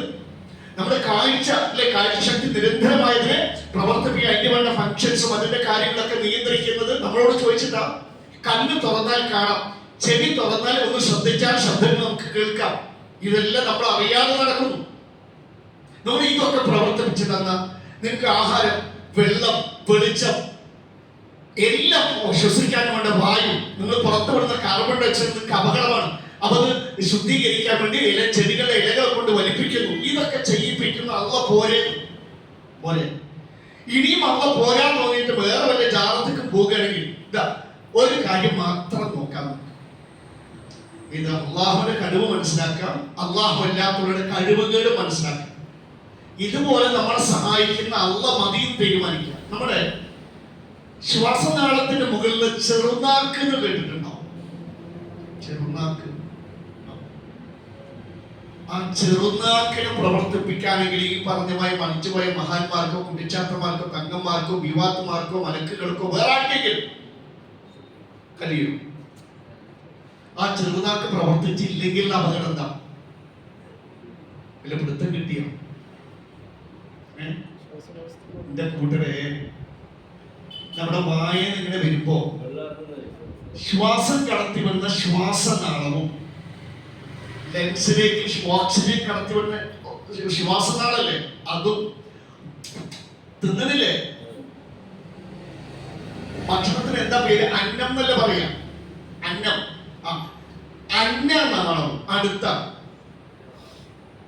രണ്ടും ഇത് നമ്മുടെ ഓക്സിജനും മറ്റും കടത്തിവിടുന്ന ശ്വാസനാളവും നമ്മുടെ ഭക്ഷണവും അന്നം കടത്തിവിടുന്ന അന്നനാളവും അടുത്തടുത്ത രണ്ടും തുറന്ന് കിടക്കും. ക്ലിയർ? ഇനി ചോദ്യം, വായിലൂടെ ഓക്സിജൻ വലിക്കും, എവിടെ എത്തിയത്? വയറിലെത്തിയോ ലെൻസിലെത്തിയോ എന്നാ ചോദ്യം. ലെൻസിൽ. ക്ലിയർ അല്ലേ? അതേ വായിൽ കൂടെ വെള്ളം കുടിച്ചാൽ എന്തേ അത് ലെൻസിൽ എത്താത്തത്? വായിൽ കൂടെ നമുക്ക് ശ്വസിക്കാം. അപ്പൊ നിങ്ങളുടെ അത് മനസ്സിലാകുന്നത് വായു മൂക്ക് ഞാനൊരു 1 മിനിറ്റ് അടക്കി പിടിക്കും, ശ്വാസം കിട്ടുന്നില്ല, നിങ്ങൾ പറയാൻ തുടങ്ങി. ക്ലിയർ? അപ്പൊ ഞാൻ മൂക്ക് വിട്ടില്ല, വായ മാത്രം ഒന്ന് തന്ന് നിങ്ങൾക്ക് രക്ഷപ്പെടാം. ഓക്സിജൻ ലെൻസിലെത്തി. നമ്മുടെ വിഷയം, അതേ വായിൽ കൂടെ വെള്ളം കുടിച്ചാൽ ആ വെള്ളം അല്ലെങ്കിൽ ആ ആഹാരത്തിന്റെ ഒരു കഷ്ണം പോലും എന്തുകൊണ്ട് ലെൻസിലെത്തുന്നില്ല? നേരെ അത് എവിടെത്തി? ആമാശയത്തിലെത്തി. അവിടെയാണ് ശ്വാസനാളത്തിന്റെ മുകളിലൂടെ ചെറുനാക്കുന്നയും. ആഹാരം വരുമ്പോ ഈ ആഹാരം എവിടൊക്കെ പ്രവേശിക്കരുത്? എവിടൊക്കെ? ഈ ശ്വാസനാളത്തിലേക്ക് പ്രവേശിച്ച ഈ മനുഷ്യൻ മരിക്കും. അപ്പൊ എന്ത് ചെയ്യുന്ന ശരിക്കും ഈ ശ്വാസനാളന്റെ അടക്കണ്ട് പിടിക്കും, ക്ലോസ് ആയി. എന്നിട്ട് ആഹാരത്തിന്റെ കടത്തിവിട്ടാലോ ഇത് തുറക്കണം. ഓരോ തവണ തിന്നുമ്പോഴും ഓരോ തവണ കുടിക്കുമ്പോഴും എന്റെയും നിങ്ങളുടെയും ജീവൻ രക്ഷിക്കാനായി അള്ളാഹു പ്രവർത്തിപ്പിക്കുന്ന ഒരു അവയവമാണ് ചെറുനാക്ക്. നമുക്ക് ആദ്യം വീഡിയോ കാണാം അല്ലേ?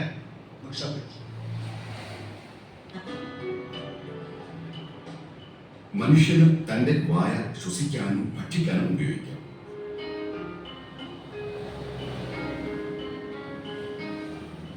കാരണം ശ്വാസകോശത്തിലേക്ക് വായു കടത്തിവിടുന്ന ശ്വാസനാളവും ഭക്ഷണം നീങ്ങുന്ന അന്നനാളവും അടുത്തടുത്താണ് സ്ഥിതി ചെയ്യുന്നത്.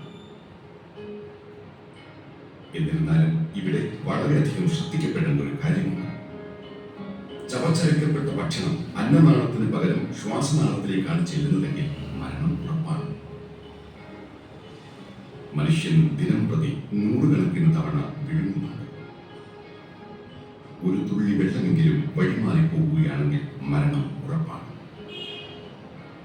അന്നനാളം ഇടയ്ക്കിടെ അടക്കപ്പെടുക എന്നത് ഒരു പരിഹാരമാർഗമല്ല, മറിച്ച് ശ്വാസനാളം ഇടയ്ക്കിടെ അടക്കപ്പെടുക എന്നതാണ് ഏറ്റവും നല്ല പരിഹാരമാർഗം.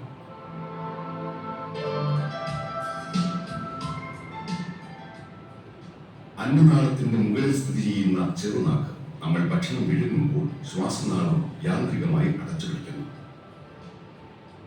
ഇങ്ങനെ ഭക്ഷണമോ വെള്ളമോ ശ്വാസനാളത്തിലേക്ക് കടക്കാതെ തടയപ്പെടുന്നു.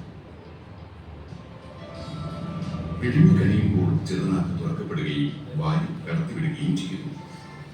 നിങ്ങൾ ആലോചിച്ചു, ഈ ആയത്തിന്റെ അർത്ഥം ആദ്യം പറയും, അലൈസ അല്ലാഹു ബികാഫിൻ അബ്ദഹു. അല്ലാഹു പോരെ നമ്മളെ സഹായിക്കാൻ രക്ഷകനായിട്ട് വല്ല കോതരെ തങ്ങളുടെ ഇതിൽ ചിരടോ ഐക്കല്ല് വേണോ?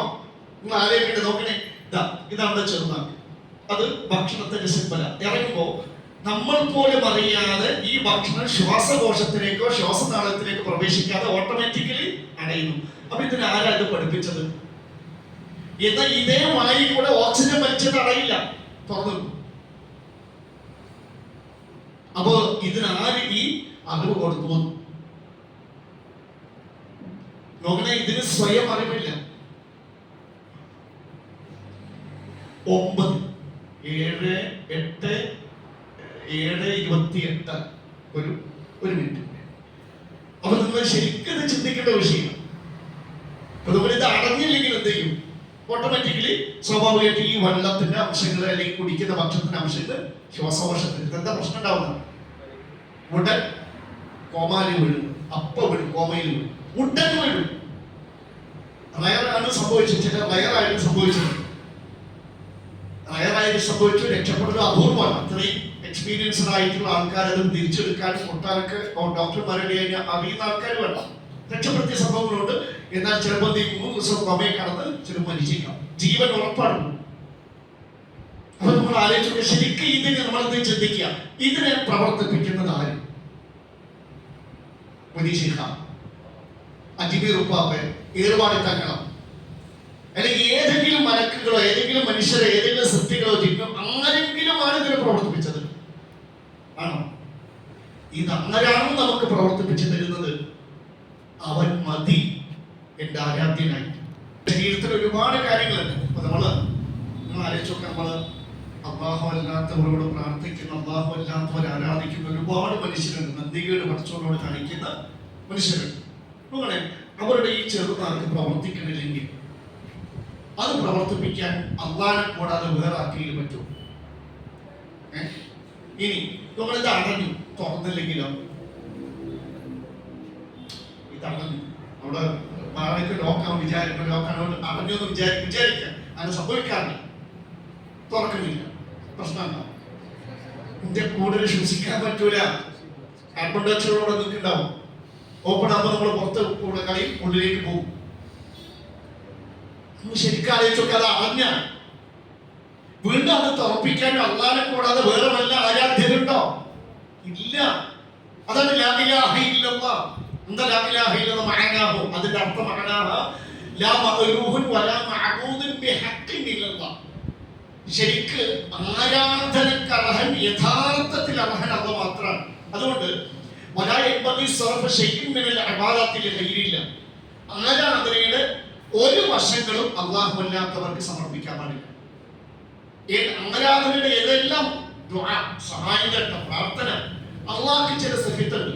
ആ അള്ളാഹിന്റെ ഗുണവിശേഷണങ്ങൾ ഇന്ന സൃഷ്ടിക്കുണ്ട്, ഇന്ന മഹാനുണ്ടെന്ന് വിശ്വസിച്ചാൽ അവൻ ശിർക്ക് ചെയ്തു. ആ നിലക്ക് അവൻ സമീപിച്ചാൽ അവൻ ശിർക്ക് ചെയ്തു, മുശ്രിക്കായി. ആരാധനയുടെ ഒരു തരത്തിൽ ഒരു അംശവും അള്ളാഹു അല്ലാത്തവർക്ക് സമർപ്പിക്കരുത്. ഇനി യഥാർത്ഥ ആരാധ്യൻ അത് ഹിന്ദുക്കൾക്കും മുസ്ലിങ്ങൾക്കും ഇസ്ലാമുള്ളവർക്കും ഇല്ലാത്തവർക്കും. ഇനി അതല്ല എന്ന് പറയുന്ന കുറെ ആൾക്കാരുണ്ട്, നിരീശ്വരവാദികൾ. ഇല്ല, അവരിലടക്കം ശരിക്കുള്ള ആരാധ്യൻ അള്ളയാണ്. അവർ ഉൾക്കൊണ്ടോ ഇല്ലയോ? എങ്ങനെ? അവർ ഉൾക്കൊണ്ടോ ഇല്ലയോ? ശരിക്കും ആരാധ്യൻ അള്ളാഹുവാണ്. പക്ഷെ ആ ആരാധന അവർ കണ്ടെത്തുന്നില്ല.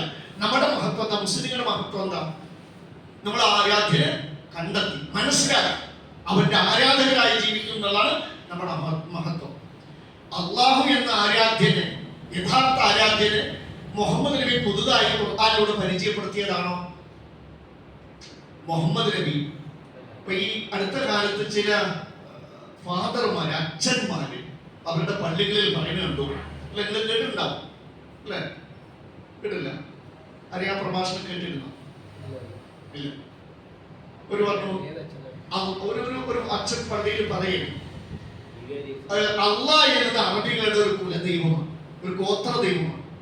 അതിലേക്കാണ് മുഹമ്മദ് അല്ലെങ്കിൽ മുസ്ലിങ്ങളൊക്കെ ക്ഷണിക്കുന്നത്. നമ്മൾ അങ്ങനെ അറബികളുടെ കുലദൈവത്തെ ആരാധിക്കേണ്ടവരല്ല എന്ന് ക്രിസ്ത്യാനികൾക്കിടയിൽ ഇങ്ങനെ ഒരു ദുഷ്പ്രചരണം നമുക്ക് പരിശോധിക്കാം.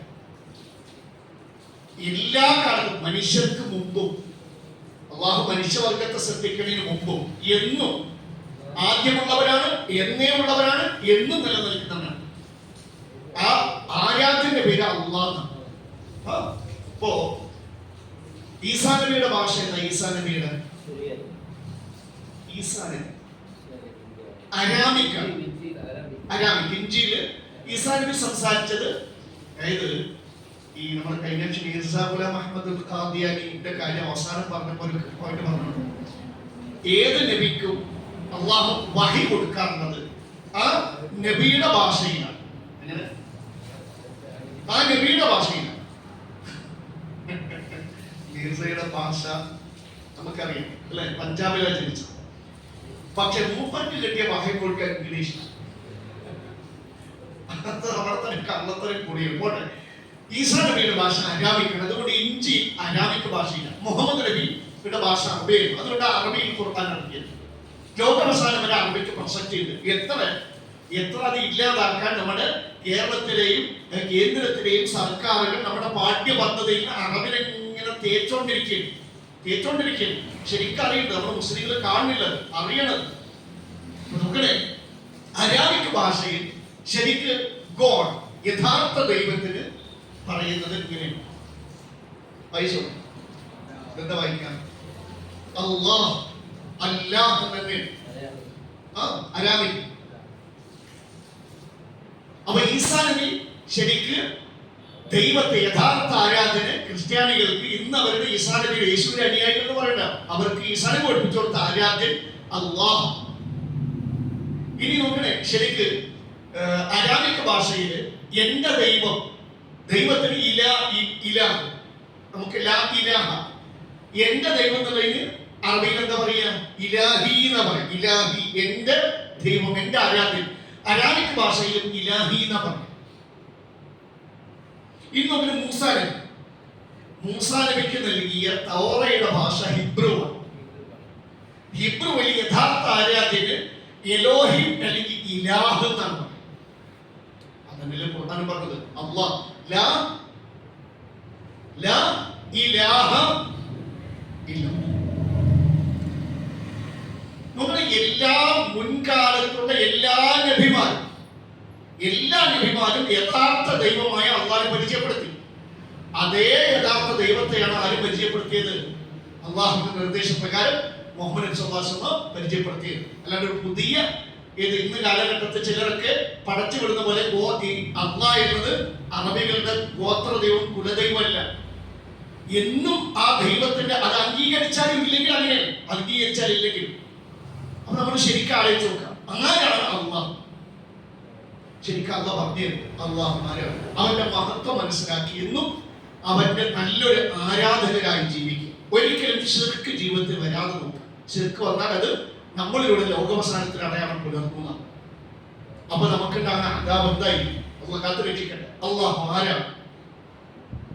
قال فرعون وما رب العالمين قال رب السماوات والأرض وما بينهما إن كنتم موقنين.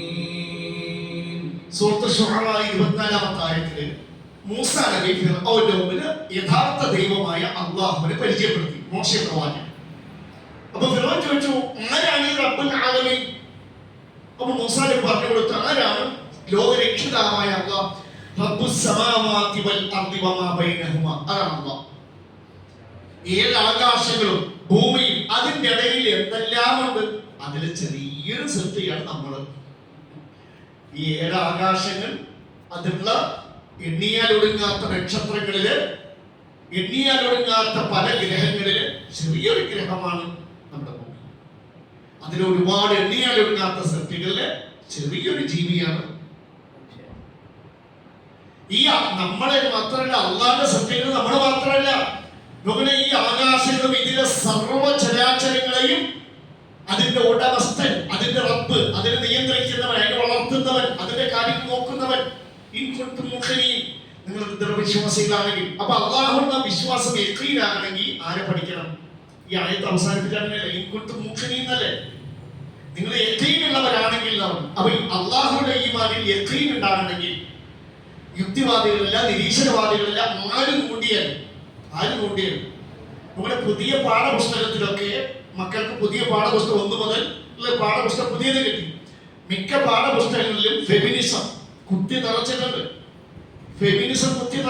നമ്മുടെ പെൺമക്കള് അടുക്കളയിൽ ജനാധിപത്യം വേണം, പുരുഷന്റെ പോലെ തന്നെ സ്ത്രീക്കും, അങ്ങനെ പറഞ്ഞത് ഈ ജെൻഡർ ന്യൂട്രി ഇക്വാളിറ്റിയുടെ മറ്റൊരു തലം അവിടെ അവതരിപ്പിച്ചിട്ടുണ്ട്.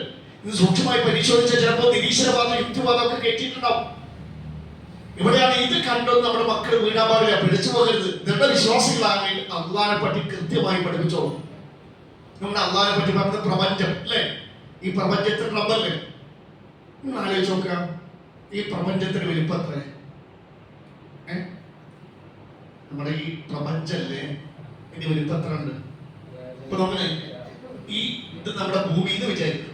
ഭൂമിയിൽ നിന്ന് കണ്ണോണ്ടല്ല ടെലസ്കോപ്പ് വഴിയൊക്കെ നമുക്ക് നിരീക്ഷിച്ച് എത്തിയ പ്രപഞ്ചത്തിലേക്കുള്ള ദൂരം 4650 കോടി പ്രകാശവർഷം അകലേക്കാണ്. ക്ലിയർ? അപ്പോ ഇങ്ങോട്ടും സെയിം ഡിസ്റ്റൻസ് ആണ്. അപ്പോ ഒരറ്റത്ത് നിന്ന് മറ്റൊരറ്റത്തേക്ക് ഏകദേശം 9300 കോടി പ്രകാശവർഷം. ക്ലിയർ? ഒരു പ്രകാശവർഷം എന്ന് പറഞ്ഞാൽ ഏകദേശം പ്രകാശം ഒരു കൊല്ലം കൊണ്ട് സഞ്ചരിക്കുന്ന ദൂരമാണ് ഒരു പ്രകാശവർഷം. അപ്പോ ഒരു പ്രകാശവർഷം എന്ന് പറഞ്ഞാൽ എത്ര? 10 ട്രില്യൺ എന്ന് വെച്ചാൽ 10 ലക്ഷം കോടി. ഒരു പ്രകാശവർഷം പറഞ്ഞാൽ 10 ലക്ഷം കോടി കിലോമീറ്റർ ആണ്. ക്ലിയർ ആയോ? തലപെരിക്കുണ്ടാവും. അതാണ് ഇല്ലാതെ അള്ളാഹ് നമുക്ക് ചിന്തിച്ച് കണ്ടെത്താം. അള്ളാഹ് പറഞ്ഞു തന്നതേ വിശ്വസിക്കാൻ പറ്റും. ഒരൊറ്റ പ്രകാശവർഷാട്ടോ. അങ്ങനെ എത്ര പ്രകാശവർഷമാണ് നമ്മൾ നിരീക്ഷിച്ച് മൊത്തം ഒരു അറ്റത്ത് മറ്ററ്റത്തേക്ക് 9300 കോടി പ്രകാശവർഷം. ഒരു പ്രകാശവർഷം അവിടെ എഴുതിയിട്ടുണ്ട്. അപ്പൊ നമ്മൾ ടെലസ്കോപ്പ് വഴി നിരീക്ഷിച്ച ഒബ്സർവബിൾ യൂണിവേഴ്സ് ആണ്. ശരിക്കും ഇതാണോ ശരിക്കും യഥാർത്ഥ പ്രപഞ്ചം? അല്ല. ശരിക്കും അള്ളാഹുവിന്റെ ഈ പ്രപഞ്ചം, അള്ളാഹ് സൃഷ്ടിച്ച ഈ പ്രപഞ്ചം എത്ര ഉണ്ടോ അതിന് 100% പോലും ആയിട്ടില്ല എന്ന് പറയും. ഇപ്പൊ യഥാർത്ഥ പ്രപഞ്ചത്തിന് വെളിപ്പം അറിയണമെങ്കിൽ നമ്മളിപ്പോ കണ്ടെത്തിയതില്ലേ ഒബ്സർവബിൾ യൂണിവേഴ്സ് അല്ലെ? നോക്കണേ, ഇത് ഏകദേശം 9300 കോടി പ്രകാശവർഷം. ഇതിനേക്കാളും 150 സെക്സ്റ്റില്യൺ മടങ്ങ് വലിപ്പമുണ്ട്. എത്ര വലിപ്പമുണ്ട്? എത്ര ഉണ്ട്? 150 സെക്സ്റ്റില്യൺ വന്നത് എത്ര വരും? 150 എന്നിട്ട് 21 പൂജ്യം. ഇതിനെ ഇതുകൊണ്ട് ഗുണിച്ചാൽ മതി. ഇത് വീട്ടിൽ പോയി ചെയ്തോളെ കേട്ടോ. ഹോംവർക്ക് ആയിക്കോട്ടെ, അടുത്ത ആഴ്ച വരുമ്പോൾ കൊണ്ടുവന്ന മതി. നമ്മൾ ആലോചിച്ചൊക്കെ ഈ പ്രപഞ്ചത്തിന് വലുപ്പം എത്ര? ഇപ്പോ നമ്മൾ നിരീക്ഷിച്ച് കണ്ടെത്തിയത് പറഞ്ഞില്ലേ, മൊത്തം പ്രപഞ്ചത്തിന്റെ 1%. നിരീക്ഷിച്ചെത്തിയ പ്രപഞ്ചത്തിൽ നമ്മൾ കണ്ടെത്തിയ നക്ഷത്ര കൂട്ടങ്ങളുടെ എണ്ണം 200 ബില്യൺ മുതൽ 200 ബില്യൺ പറഞ്ഞാൽ ഏകദേശം 20,000 കോടി മുതൽ 2 ട്രില്യൺ 2 ലക്ഷം കോടി വരെ നക്ഷത്ര കൂട്ടങ്ങൾ കണ്ടെത്തിയിരുന്നു. ഇതിലെ ഓരോ നക്ഷത്ര കൂട്ടങ്ങളും തമ്മിൽ 13 ബില്യൺ പ്രകാശവർഷം അകലെയാണ്. ഒരു നക്ഷത്രക്കൂട്ടം ഒരു ഗാലക്സിയിൽ നിന്ന് അടുത്ത ഗാലക്സിയിലേക്കുള്ള ദൂരം 13 ബില്യൺ പ്രകാശവർഷം അകലെയാണ്. ഇനി ഒരു നക്ഷത്രക്കൂട്ടത്തിൽ ശ്രദ്ധിക്കുക, ഒരു നക്ഷത്രക്കൂട്ടത്തിൽ ഏകദേശം 20,000 കോടിയുള്ള നക്ഷത്രങ്ങളുണ്ട്. ഇതിൽ ഓരോന്നിനും ഗ്രഹങ്ങളുണ്ട്, അതിന് ഉപഗ്രഹങ്ങൾ വേറെ. ഇത് നമ്മൾ ഈ നിരീക്ഷിച്ചെത്തിയ പ്രപഞ്ചത്തിൽ നിന്ന് ഇതിനപ്പുറത്ത് ഇതിനേക്കാളും വലിയ നക്ഷത്ര കൂട്ടങ്ങളും ഗാലക്സികളും ഉണ്ട് എന്ന് പറയും. ഒരിക്കലും നമുക്ക് കണ്ടെത്താൻ കഴിയില്ല. കാരണം ഇതിനപ്പുറത്തുള്ള നക്ഷത്രങ്ങളും നക്ഷത്ര കൂട്ടങ്ങളെല്ലാം പ്രകാശത്തെക്കാൾ വേഗത്തിൽ നമ്മളിൽ നിന്ന് അകന്നു പോകുന്നു. അതുകൊണ്ട് ഒരിക്കലും നമുക്ക് കണ്ടെത്താൻ കഴിയില്ല. അപ്പൊ നമ്മൾ ആലോചിച്ച റബ്ബുസ് സമാവാതി വൽ അർദ്, അല്ലാഹുവിന്റെ കഴിവത്രേ. അൽ ഖയ്യൂം, അല്ലാഹു ലാ ഇലാഹ ഇല്ലാ ഹുവൽ ഹയ്യുൽ ഖയ്യൂം. നമ്മൾ ഈ അല്ലാഹ് ഈ കണ്ട എണ്ണിയാലൊടുങ്ങാത്ത ഇതൊക്കെ ഈ നക്ഷത്രങ്ങളും നക്ഷത്ര കൂട്ടങ്ങളൊക്കെ ചലിക്കുന്നത് എങ്ങനെ ചലിക്കുന്നുണ്ട്? നമ്മുടെ ഗാലക്സി നക്ഷത്രക്കൂട്ടല്ലേ, അതൊരു ഡിസ്ക് പോലെ, ഡിസ്ക് പോലെ. അപ്പൊ അതിന്റെ സെന്ററിൽ അതിശക്തമായ ഗുരുത്വാകർഷണ ബലം, അതിന് ചുറ്റും ഈ കോടാനും കോടി നക്ഷത്രങ്ങൾ കറങ്ങുന്നു, നമുക്ക് സങ്കല്പിക്കാൻ പറ്റാത്ത വേഗത. അതിന്റെ പുറമെ നമ്മൾ ഈ നക്ഷത്രങ്ങൾ ആര് കറങ്ങണം? ഗ്രഹങ്ങൾ കറങ്ങണം, ഗ്രഹങ്ങൾ ഉപഗ്രഹങ്ങൾ കറങ്ങണം. ഇവരൊക്കെ പാടെ മുന്നോട്ട് പോകണം. ഇതുപോലെ ഓരോ നക്ഷത്രക്കൂട്ടത്തിനും ഈ സംഭവം നടക്കുന്നുണ്ട്. അപ്പൊ ഇതിനെയൊക്കെ നിയന്ത്രിക്കുന്ന അള്ളാഹ് നമ്മളുടെ ഒരു ആവശ്യം നിർവഹിക്കലാണോ ഏറ്റവും വലിയ കാര്യം? ഇത് നിയന്ത്രിക്കുക. പ്രയാസാഗ്രഹിതാവണം, പക്ഷെ ഇത് അള്ളാഹ് പ്രയാസമല്ല, കയ്യുമാണ്. ആ അള്ളാഹ് തിരിച്ചറിയാം. ഇത്രയും കഴിവുള്ള അള്ളാഹ് ഉണ്ടായിട്ടാണ് ഒരു കഴിവില്ലാത്ത ജാറത്ത് പോയിട്ട് ഇങ്ങനെ ചോദിക്കുന്നു. ആലോചിച്ചോളൂ, ഏത് ഇപ്പോ 5 കോടി സമ്പത്തുള്ള സഹായം ചെയ്യുന്ന ധനികനായ ഒരു മനുഷ്യൻ, 5 പൈസ ഇല്ലാത്ത പിച്ചക്കാരൻ. ക്ലിയർ? ഇപ്പുറത്ത് കോടികളുണ്ട്, ചോദിച്ചാൽ മതി തരും, ചോദിക്കാതെ തരുന്ന സാധുവായ ഒരു മനുഷ്യൻ. ഇപ്പുറത്ത് 5 പൈസ, നയാ പൈസ പറഞ്ഞ ദരിദ്രൻ, പൂർണ്ണ ദരിദ്രൻ. എന്നിട്ട് ഒരു കഴിവില്ലാത്ത ഈ ദരിദ്രന് പോയിട്ട് ഒരു 50 കോടി അല്ലെങ്കിൽ ഒരു 50 ലക്ഷം കടത്തായി പറഞ്ഞാൽ എന്താ നിങ്ങൾ ചെയ്യേണ്ടി? ആദ്യ പൂശണ്ടി. ഇപ്പുറത്ത് ചോദിച്ചാൽ എമ്പാടും കൊടുക്കുന്ന ഒരു ധനികനുണ്ട്, കോടാനും കോടിയുണ്ട്. ഇപ്പുറത്ത് ഒരു 5 നയാ പൈസ ഇല്ലാത്ത ദരിദ്ര പീഡ. അപ്പൊ ഒരാൾ പോയിട്ട് ഈ ദരിദ്ര പീഡയോട് ചോദിക്കുന്ന ഒരു 50 ലക്ഷം കടത്തായോ? സഹായിക്കുന്ന ആളുണ്ടായിരിക്കെ ഇയാളെ വിട്ടിട്ട് ഒരു കാശുമില്ലാത്ത ആളോട് ചോദിച്ചാൽ ആരെ തല്ലണ്ടി? അപ്പൊ നിങ്ങൾ ബാക്കി വായിച്ചോ. ഇനി ഈ ജാറ കെട്ടിപ്പൊക്കിയത് തന്നെ ഹറാമല്ലേ? വിശ്വാസം പറയുന്നത്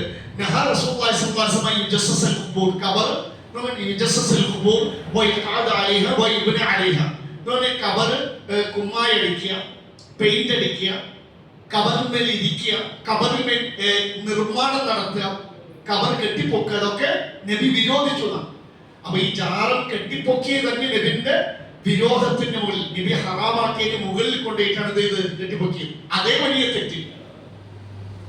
അങ്ങനെ നബി സല്ലല്ലാഹു അലൈഹി വസല്ലം അലി റളിയല്ലാഹുവിനോട് ഏൽപ്പിച്ച ഒരു വസിയത്താണ്. അലിയെ വലാ ഖബറൻ മുശ്രിഫൻ ഇല്ലാ സവൈതു, പൊങ്ങി നിൽക്കുന്ന ഖബർ കണ്ട അത് അടിച്ച് നിരപ്പാക്കി, ഭൂമിയോട് സമനിരപ്പാക്കാതെ വിട്ട് കളയരുത്.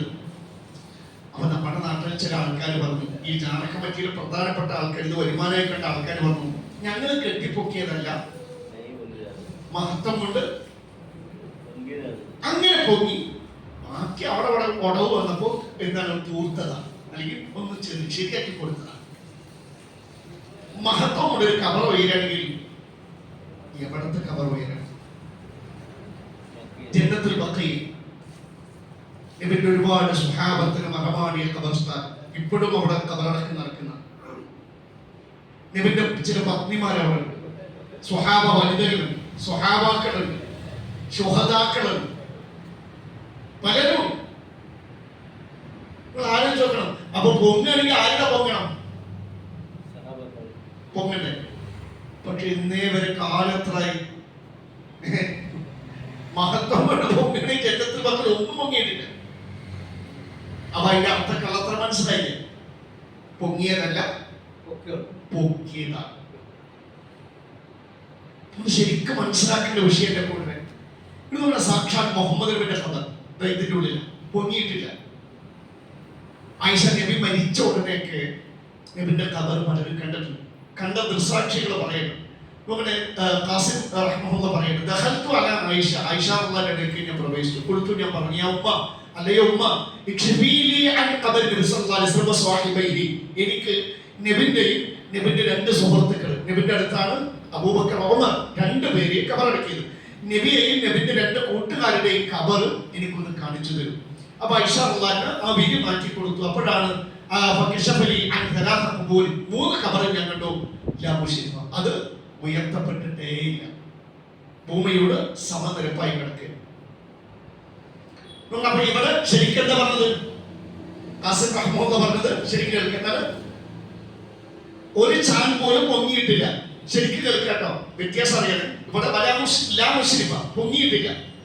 നമ്മുടെ ബൈഹഖി ഉദ്ധരിച്ച ഹദീസ് ജാബിർ റളിയല്ലാഹു പറയുന്നു റഫഅ ഖബർ നബി സല്ലല്ലാഹു അലൈഹി വസല്ലം മിനൽ അർളി നഹവൻ മിൻ ശിബരിൻ കദ വജത്തുഹു. അദ്ദേഹം പറയുന്നു ശിബർ പറഞ്ഞ ഒരു ചാണില്ലേ, ഭൂമിയുടെ സമനിരപ്പിൽ നിന്ന് ഒരു ചാൺ നബിയുടെ ഖബർ സാധാ മണ്ണ് കൊണ്ട് ഉയർത്തപ്പെട്ടതായി ഞാൻ കണ്ടിട്ടുണ്ട്. അവൻ നേരത്തെ പറഞ്ഞതോ ഉയർന്നിട്ടില്ല. എന്താ സംഭവം മനസ്സിലായോ? ജാബിർ റളിയല്ലാഹു കണ്ടത് നബിയുടെ ഖബറടക്കം കഴിഞ്ഞ ഉടനെ അടുത്ത ദിവസങ്ങളിൽ. അപ്പോൾ ഒരു ചാണിന്റെയും ഖബറാണെന്ന് അറിയാൻ ഉയർത്തില്ല, അതുണ്ടാവും. ഖാസിം റഹ്മത്തുള്ളാഹി കണ്ടതോ കുറെ കാലം കഴിയുമ്പോൾ ഖബർ ഒന്ന് അമരും. അപ്പൊ എന്ത് ചെയ്യും? ശരിക്കും സമനിരപ്പാവും. ഇപ്പൊ മനസ്സിലായത്? നമ്മുടെ ദൃസാക്ഷികൾ ഇന്നും നബിയുടെ ഖബർ കെട്ടി പൊക്കിയിട്ടില്ല. നബിന്റെ വീട്ടിലാണ്, ഐഷാന്റെ വീട്ടിലാണ് നബിയുടെ ഖബർ അടക്കിയത്. മദീന പള്ളി വികസിച്ചത് ഉള്ളിപ്പെടാതിരിക്കാൻ വേണ്ടി ആ ചുമരിനെ അങ്ങനെ കവർ ചെയ്തിട്ടണം. അതിൻ്റെ ഉള്ളിൽ ഖബർ ഉയർത്തപ്പെട്ടിട്ടില്ല. നമ്മൾ ആലോചിച്ചൊക്കെ നബിനെക്കാട്ട് മഹാന്മാരെ വരും. അങ്ങനെ ആരുടെ ഖബർ ഉയരണം? നബിന്റെ ഖബർ സ്വഹാബത്തും താബീങ്ങളും കണ്ട കാഴ്ചയാണ്. ഖാസിം റഹ്മത്തുള്ളാഹി താബിയാണ്. നമ്മുടെ ജാബിർ റളിയല്ലാഹു നബിയുടെ സ്വഹാബിയാണ്. അവർ നബിയുടെ ഖബർ കണ്ട് ഉയർന്നിട്ടില്ല. നബിനെക്കാട്ട് മഹത്താണ് ഈ ഇവർ കെട്ടിപ്പൊക്കിയ ജാബത്തിന്. പോട്ടെ, മൊയ്‌ദി ശൈഖ് റഹ്മത്തുള്ളാഹി പറയുന്നുണ്ട്. ശരിക്കും മൊയ്‌ദി ശൈഖ് റഹ്മത്തുള്ളാഹി പറയുന്നത് യർഫഉൽ ഖബർ മിനൽ അർളി ഖദറ ശിബരി. ഇത്രേ പാടും മൊയ്‌ദി ശൈഖ് റഹ്മത്തുള്ളാഹി പറഞ്ഞതാ. ഖബർ ഭൂമിയിൽ നിന്ന് ഒരു ചാൺ മാത്രമേ ഉയർത്താൻ പാടുള്ളൂ. അത് എന്തിനാണ്? ഇത് ഖബറാണെന്ന് അറിയാൻ. പക്ഷെ കുറെ കഴിയുമ്പോൾ എന്ത് ചെയ്യും? താഴും. അപ്പൊ നമ്മള് ഖബറാണെന്ന് അറിയാൻ ഇരിക്കാൻ പാടില്ല. അതിനാണ് എന്ത് ചെയ്യുന്നത്? ഒരു അടയാള കല്ല് വെച്ചത്. നബി ഉസ്മാൻ ബിൻ മർദൂന്റെ ഖബറിന്റെ അടുത്ത് ഒരു കല്ല്, ഇത് ഖബറാണെന്ന് അറിയാൻ വേണ്ടി അടയാളം വെച്ചിരുന്നു. അപ്പൊ നമ്മൾ ശരിക്കും ആലോചിച്ച് നോക്കുക, ഈ കെട്ടിപ്പൊക്കുക എന്നുള്ളത് ജൂതന്മാരുടെ ക്രിസ്ത്യാനികളുടെ ചര്യയാണ്. മുസ്ലിം സമൂഹത്തിലേക്ക് ഈ ചര്യ ഇറക്കുമതി ചെയ്ത് ഷിയാക്കണം, സാക്ഷാൽ ഷിയാക്കണം. നബി സല്ലല്ലാഹു അലൈഹി വസല്ലം ഇത് ജൂതന്മാരുടെയും ക്രിസ്ത്യാനികളുടെ ചര്യയാണ് ബോധ്യപ്പെടണമെങ്കിൽ നബി മക്കയിലെ പ്രബോധനം തുടങ്ങിയിട്ട് ഉപദ്രവം സഹിക്കവയ്യാതായപ്പോ നബി ആദ്യം എങ്ങോട്ടാണ് മുസ്ലിങ്ങളോട് പാലായനം ചെയ്യാൻ പറഞ്ഞത്? ഹിജ്റ പോകാൻ പറഞ്ഞത് അബിസീനിയ അല്ലെ? അബിസീനിയ ക്രിസ്ത്യൻ രാജ്യമാണ്. നജ്ജാശി രാജാവ് ഭരിച്ച ഒരു നല്ല മനുഷ്യനാണ്. അങ്ങനെ അബിസീനിയയിലേക്ക് ഹിജ്റ പോയ കൂട്ടത്തിൽ നബിന്റെ ഭാര്യമാരും ഉണ്ടായിരുന്നു. നബി മരിക്കാൻ കിടക്കുന്ന സമയത്ത് ഐഷ റളിയല്ലാഹു പറയുന്നു, ഉമ്മ സലമ ഉമ്മ ഹബീബ അവരൊക്കെ ഓർക്കണം ദക്കർത്താലി റസൂലുള്ളാഹി സ്വല്ലല്ലാഹു അലൈഹി വസല്ലം കനീസത്ത അവര് റഅതാഹ ബി അർളിൽ ഹബ്ശ. ഹബ്ശയിൽ അവർ പണ്ട് അബിസീനിയയിൽ അവരുടെ ക്രിസ്ത്യൻ ചർച്ച്, കനീസ എന്താണ്? ചർച്ചിൽ കണ്ട രൂപങ്ങളൊക്കെ ഇങ്ങനെ അവിടുത്തെ ഡിസൈൻ, അവരുടെ പള്ളിയിലെ ഡിസൈനും ആർട്ട് വർക്കും ചിത്രങ്ങളും രൂപങ്ങളൊക്കെ ഇങ്ങനെ ഓർത്തു. നല്ല രസമുണ്ടെന്നായിരിക്കും ഉദ്ദേശം പറഞ്ഞത്, അല്ലെങ്കിൽ അങ്ങനെ ഉദ്ധരിച്ചു. അപ്പൊ നബി പറഞ്ഞു,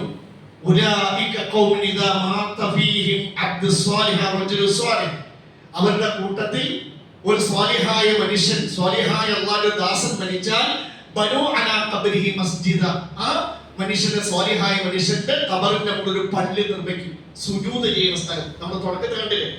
അതിനെ കെട്ടിപ്പൊക്കിയിട്ട് കുബ്ബകളൊക്കെ വെച്ചിട്ട് പ്രത്യേകം ആരാധിക്കുന്ന ഒരു സ്ഥലമാക്കി മാറ്റും.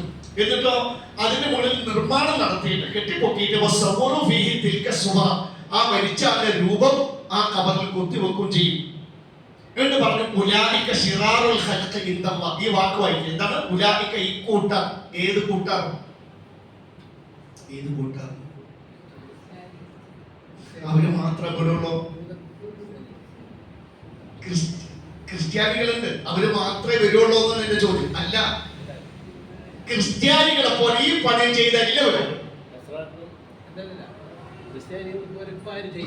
എന്താണ്? ഒരു സ്വാലിഹായ മനുഷ്യൻ മരിച്ചാൽ നബി പറയും, ആ സ്വാലിഹായ മനുഷ്യന്റെ ഖബറിന്റെ മുകളിൽ ഒരു പള്ളി, ആരാധനാലയ പണി, മസ്ജിദ്. ശരിക്കും മസ്ജിദ് പോലെ ഉണ്ടാവും.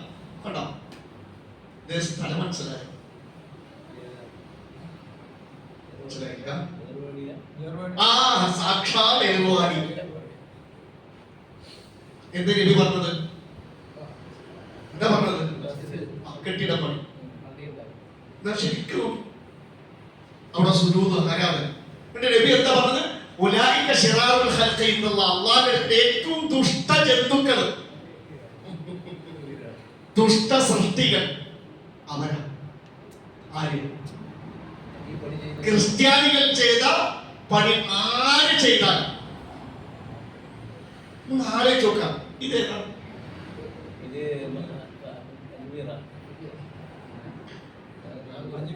അതെ, അജ്മീർ ഹോജ.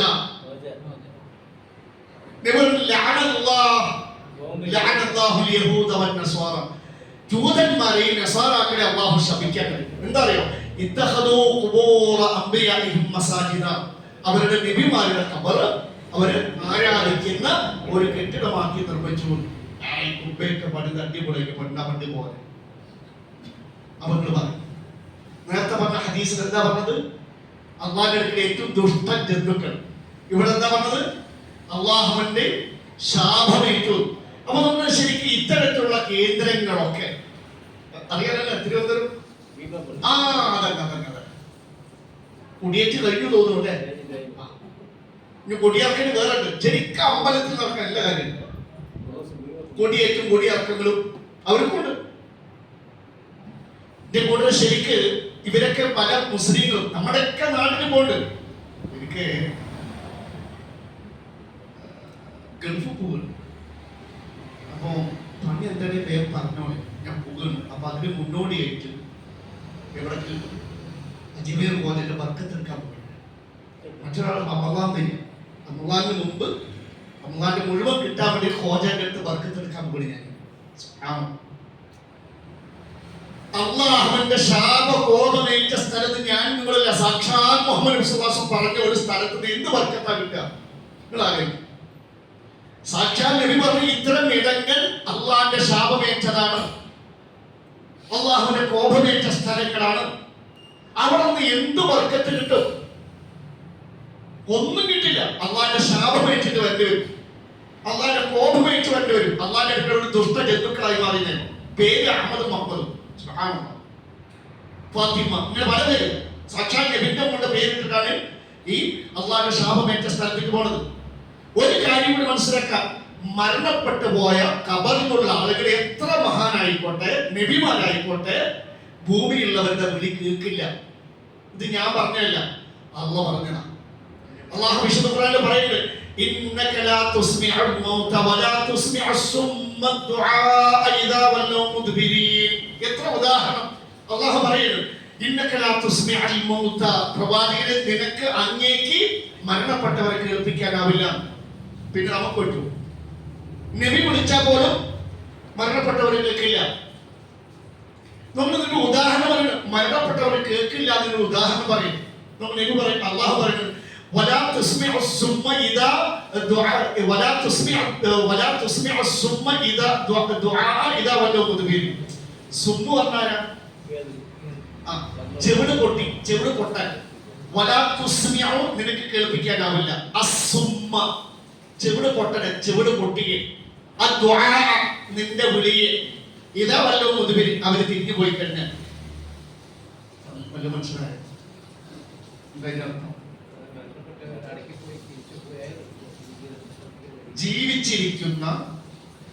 ജീവിച്ചിരിക്കുന്ന ഒരാളെ പോലും നമുക്ക് ചില ശബ്ദം കേൾപ്പിക്കാനാവില്ല. നമ്മുടെ മുമ്പിലുണ്ട്. ഇത് മനസ്സിലായില്ല. ചെവിട് പൊട്ടൻ നമ്മുടെ മുമ്പിലുണ്ട്. ചെവിട് പൊട്ടി നമ്മുടെ മുമ്പിലുണ്ട്. നമ്മുടെ ഈ ഇതുപോലത്തെ മൈക്കെടുത്തിട്ടേ അതോ എന്ന് വിളിച്ചാല് ചെവിടിന്റെ അടുത്ത് പോയി വിളിക്കും. അണോ എന്ന് വിളിച്ചാൽ കേൾക്കുവോ? മുമ്പിലുള്ള ഒരാളെ പോലും ചില ശബ്ദങ്ങൾ കേൾപ്പിക്കാൻ പറ്റില്ല. അള്ളാഹുവിന്റെ ചോദ്യം എന്താ? അപ്പൊ മരണപ്പെട്ടവർ നമ്മളിത് മറിഞ്ഞ മറ്റേതോ നമുക്ക് പരിചയമില്ലാത്ത ഏതോ ഒരു ലോകം എങ്ങനെ കേൾക്കും? കേൾപ്പിക്കാൻ പറ്റൂല. ഉദാഹരണ സഹിതം അള്ളാഹ് പറഞ്ഞതാ സൂറത്തുൽ ഫാത്തിറിൽ അള്ളാഹ് പറയും. സൂറത്തുൽ ഫാത്തിർ, വമാ യസ്തവിൽ അഹ്യാഉ വലൽ അംവാ. അള്ളാഹു പറയുന്നു, ജീവിച്ചിരിക്കുന്നവരും മരിച്ചവരും സമമാണോ? ജീവിച്ചിരിക്കുന്ന നമ്മളും മരിച്ചവരും സമാണോ? അല്ല. ജീവിച്ചിരിക്കുന്നവരെ കേൾപ്പിക്കുന്ന പോലെ മരണപ്പെട്ടവരെ കേൾപ്പിക്കാൻ ആവില്ല. അതാണ് അള്ളാഹ് പറയുന്നത് ഉദാഹരണ സഹിതം. ജീവിച്ചിരിക്കുന്നവരും മരിച്ചവരും സമമല്ല എന്നിട്ട് അള്ളാഹ് പറയുന്നത്, പ്രവാചകരെ ഇന്നല്ലാഹ യുസ്മിഉ മൻ യശാ, അല്ലാഹ് അവൻ ഉദ്ദേശിച്ചവരെ കേൾപ്പിക്കും. അത് അല്ലാഹുവിന്റെ ഖുദ്റത്ത്. അല്ലാണ്ട് മനുഷ്യന്മാരുടെ അല്ല. എന്നിട്ട് പറഞ്ഞു പ്രവാചകൻ നിനക്ക് ഖബറിലുള്ളവരെ കേൾപ്പിക്കാനാവില്ല. നോക്കണേ, ശരിക്ക് മരണപ്പെട്ടവരെ കേൾപ്പിക്കാനാവില്ല എന്ന് അള്ളാഹു ആണയിട്ട് പറഞ്ഞതാണ്. പിന്നെ ഇവിടുന്ന് വിളിച്ചിട്ട് എന്താ കാര്യം? അള്ള പറയാൻ കേൾപ്പിക്കാനാവില്ല. നമ്മുടെ ശബ്ദം കേൾക്കില്ലവര്. ജീവിച്ചിരിക്കുന്ന ഒരു ചെവിട് പട്ടണ പോലും കേൾപ്പിക്കാൻ പറ്റൂല.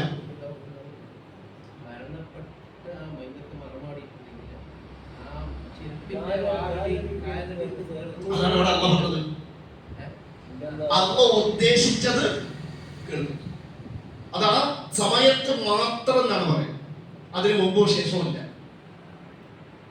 അത് അള്ളാഹു ഉദ്ദേശിച്ച നബി ഇപ്പൊ ബദറിൽ ഇതേപോലെ എന്ത് ചെയ്യുന്നുണ്ട്? ബദർ യുദ്ധത്തില് മുശ്രിക്കീങ്ങളൊക്കെ മരിച്ചപ്പോ നബി കലീബ് കിണറ്റിലേക്ക് എടുത്തപ്പെട്ടു. ഓർമ്മ. അപ്പോ നബി എന്നിട്ട് ആ മുശ്രിക്കീങ്ങൾ അബൂജഹൽ അടക്കേണ്ടി ചോദിച്ചു, ഇപ്പൊ മനസ്സിലായില്ലേ ഞാൻ പറഞ്ഞത് സത്യമാണെന്ന്? അപ്പൊ ഉമർ ചോദിച്ചു, മരണപ്പെട്ടവരോട് സംസാരിക്കണം. അപ്പൊ നബി പറഞ്ഞു, ഇപ്പോൾ ഇമാം ബുഖാരി ഹദീസിൽ ഇപ്പോൾ അവർ നിങ്ങളെക്കാൾ നന്നായി കേൾക്കും. അത് തഖസ്സുസുൽ നബി, നബിക്ക് മാത്രം മുഅ്ജിസത്താണ്. പിന്നെ മാത്രമല്ല അൽആൻ എന്ന വാക്കിന് ശരിക്കും വിശദീകരിച്ചു, അതിന് മുമ്പുമില്ല അതിന് ശേഷവുമില്ല. അപ്പൊ മാത്രം ആ ഒരു സെക്കൻഡിൽ മാത്രം. ഐഷാ റളിയല്ലാഹു പറയുന്നുണ്ട്, കേട്ടു എന്നല്ല ആ വാക്കിനെ ഞാൻ വെറുക്കുന്നു, പകരം നബി പറഞ്ഞത് സത്യമാണെന്ന് ഖബറിലെത്തിയപ്പോൾ മനസ്സിലാക്കി എന്നാണ് ഐഷാ റളിയല്ലാഹു പറയുന്നത്. അപ്പൊ അങ്ങനെ ഒരു ദുർവ്യാഖ്യാനം കേട്ട അതിന് മറുപടി കൊടുത്തു. അപ്പൊ അവിടെ അള്ളാഹു കൃത്യമായിട്ട് പറഞ്ഞു, നബിയെ നിനക്ക് പറ്റൂല, അള്ളാഹു ഉദ്ദേശിച്ച സമയത്ത് ഉദ്ദേശിച്ച ശബ്ദങ്ങൾ കേൾക്കും. അത് അള്ളാഹു ആണ് ചെയ്യുന്നത്. അള്ളാഹിന്റെ ഒരു പ്രവൃത്തിയെ നമുക്കൊരിക്കലും ചോദ്യം ചെയ്യാൻ പാടില്ല. അള്ളാഹു ഇങ്ങോട്ട് ചോദിക്കും, അള്ളാഹുന്റെ പ്രവൃത്തിയെ ഇങ്ങോട്ട് ചോദിക്കും. അതുകൊണ്ടാണ് അള്ളാഹു പ്രത്യേകം പറഞ്ഞു, ജീവിച്ചിരിക്കുന്നവരെ കേൾപ്പിക്കുന്നത് പോലെ മരിച്ചവരെ കേൾപ്പിക്കാനാവില്ല. അള്ളാഹു അവൻ ഉദ്ദേശിച്ചവരെ കേൾപ്പിക്കും. അതിൽപ്പെട്ടതാണ് നിങ്ങൾ പറഞ്ഞൊക്കെ ആ സമയത്ത് മാത്രം. അല്ല, അത് തഖസ്സുസാണ്. ആ സമയത്തിന് അതിന് മുമ്പ് ശേഷവുമില്ല. എന്നിട്ട് പ്രത്യേകം വീണ്ടും നബിയോട് അള്ളാഹു പറഞ്ഞു, നിനക്ക് മരണപ്പെട്ടവരെ കേൾപ്പിക്കാനാവില്ല. അപ്പൊ മരണപ്പെട്ടവരെ ഇനി വിളിച്ച ഒന്നും കേൾക്കില്ല, നമ്മൾ അവരെ കേൾക്കില്ല. മറ്റൊരു ആയത്തിൽ പറഞ്ഞ് കേട്ടാൽ തന്നെ അവർക്ക് ഇങ്ങോട്ട് ഉത്തരം ചെയ്യാൻ പറ്റും. ഒന്നും കേൾക്കില്ല, ഇനി കേട്ടോന്നിരിക്കുക ഇങ്ങോട്ട് മറുപടി പറയാൻ പറ്റുമോ? ഇപ്പൊ ബദർ യുദ്ധത്തിൽ ആ സംഭവം കേൾക്കുക, അത് നബിക്ക് മുഅ്ജിസത്താണ്. നബി അങ്ങോട്ട് പറഞ്ഞു, പക്ഷെ അബൂജഹലിന്റെ മറുപടി പറഞ്ഞു. പറയാൻ ദുർവ്യാഖ്യാനം പറ്റൂല. ഇത് നബിമാരുടെ മുഅ്ജിസത്ത് നബിമാർക്ക് മാത്രമാണ്. ഇത് മനസ്സിലായില്ലേ? അപ്പൊ സുലൈമാൻ നബിന്റെ മുഅ്ജിസത്ത് പറയും. എന്താണ്? കാറ്റിലൂടെ പോകാം. ഓട്ടെ, എനിക്ക് പറ്റുമ്പോൾ ഞാൻ വാദിച്ചാലോ? ഞാൻ ഭയങ്കര സുലൈമാനെ പറ്റി പോലെ ചെയ്യും പറഞ്ഞാൽ പറ്റൂല. അത് സുലൈമാൻ നബിക്ക് മാത്രമാണ് മുഅ്ജിസത്ത് നബിമാർക്കുള്ളത്. അത് അവരുടെ ഇഷ്ടത്തിനല്ല, അവരുടെ ഇഷ്ടത്തിനേ അല്ല. നബി പറഞ്ഞതിന് ആരാ കേൾപ്പിച്ചത്? അല്ലാഹ്. പ്രത്യേകം മനസ്സിലാക്കുക, അത് അതിന് മുമ്പുമില്ല അത് അപ്പൊ മാത്രം. നബിയുടെ ഇഷ്ടത്തിനൊക്കെ കേൾപ്പിക്കാൻ പറ്റിയിട്ടില്ല. ദുർവ്യാഖ്യാനം. അത് തഖസ്സുസുൽ നബിയാണ്, നബിക്ക് മാത്രം മുഅ്ജിസത്താണ്. അത് മുഅ്ജിസത്ത് എടുത്ത് മറ്റേ പ്ലേറ്റിൽ ഉളമാൻ അള്ളാഹു കാത്തിരിക്കുന്നു. അപ്പൊ ഒരു കാര്യം തീരുമാനിക്കുക, ഒന്ന് കേൾക്കില്ല, രണ്ട് കേട്ടാൽ തന്നെ മറുപടി തരും. എല്ലാം കേൾക്കുന്ന, ചോദിച്ചാൽ അതിന് മറുപടിയും ഉത്തരം തരുന്ന അള്ളാഹു പോരെ. നമ്മുടെ കൃത്യമായിട്ട് അള്ളാഹു പറയുന്നുണ്ട് എന്തുകൊണ്ട് അള്ളാഹു അല്ലാത്തവരോട് ദുആ ചെയ്യുന്നു.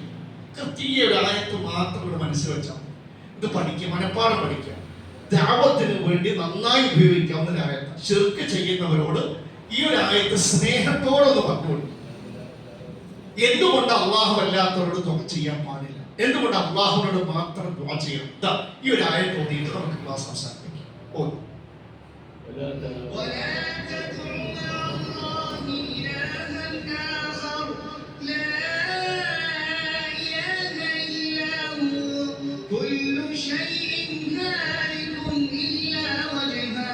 له الحكم وإليه ترجعون. അതുകൊണ്ട് അല്ലാഹു സൂറത്തുൽ ഖസസിലെ 88-ാമത്തെ ആയത്തിൽ ആദ്യം പറയുന്നു വലാ തദ്ഉ, നീ ദുആ ചെയ്യരുത് മഅല്ലാഹി, അല്ലാഹുവിന്റെ കൂടെ ഇലാഹൻ ആഖർ, മറ്റൊരു ആരാധ്യരെയും നീ ദുആ ചെയ്യരുത്. ആദ്യം അത് അല്ലാഹു പറഞ്ഞു വെച്ചു.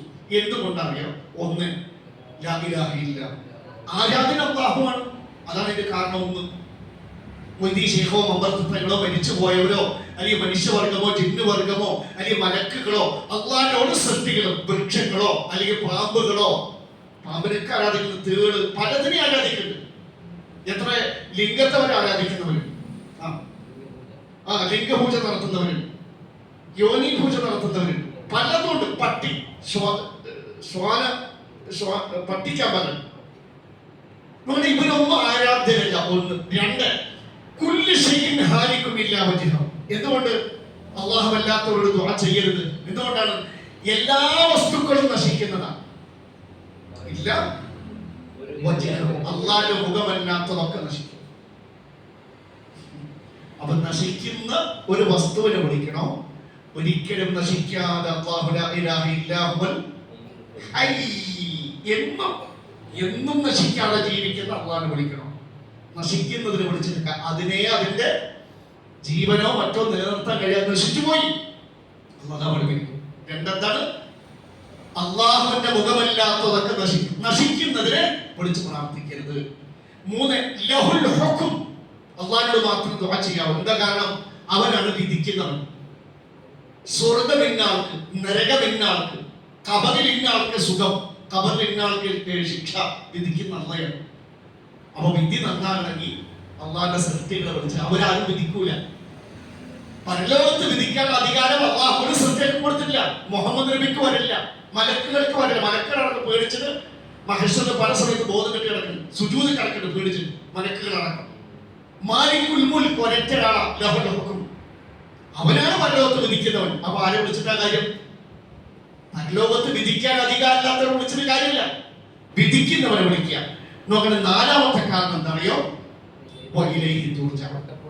നമ്മളൊക്കെ മരിച്ചാൽ ദൈവമുണ്ട് എന്ന് പറഞ്ഞ ഇല്ല എന്ന് പറഞ്ഞവരൊക്കെ പോണത് അള്ളാഹിന്റെ അടുത്തേക്ക്.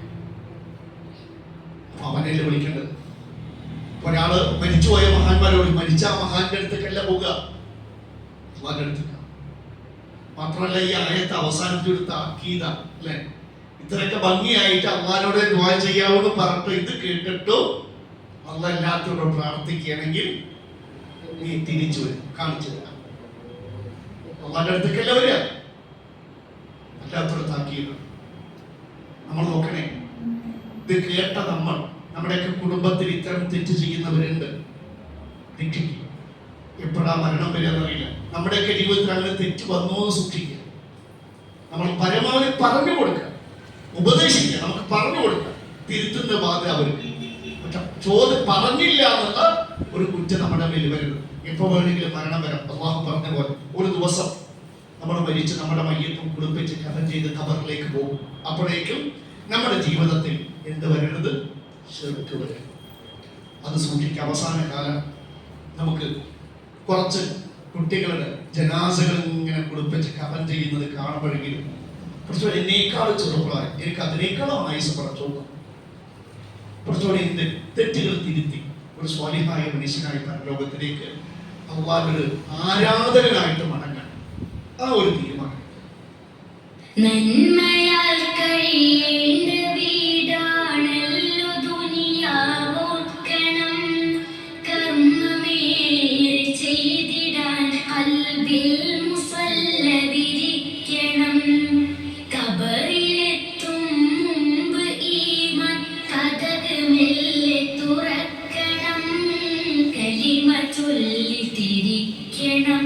ഈ യാത്ര സഫലമാക്കണം. മൂന്ന്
ശാശ്വതം അരുളിടുമേ.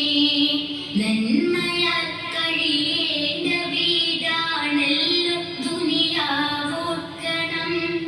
കർമ്മമേൽ ചെയ്തിടാൻ കൽബിൽ മുസ്വല്ല വിരിക്കണം.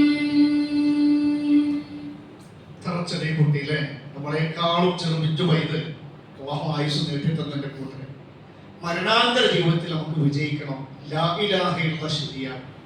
ഒരു സ്വല്പം പോലും കളങ്കം വരരുതെന്ന് സൂക്ഷിക്കുക. അവസാന കാലം നബി ഖിയാമത്തിനുള്ള അടയാളം എന്താ പറഞ്ഞത്? അവസാന കാലഘട്ടത്ത് മുസ്ലിം സമൂഹത്തിൽ ശിർക്ക് വ്യാപിക്കും. വിഗ്രഹാരാധന വരെ നടത്തുന്ന അവസ്ഥയിലേക്ക് അധപ്പതിക്കും.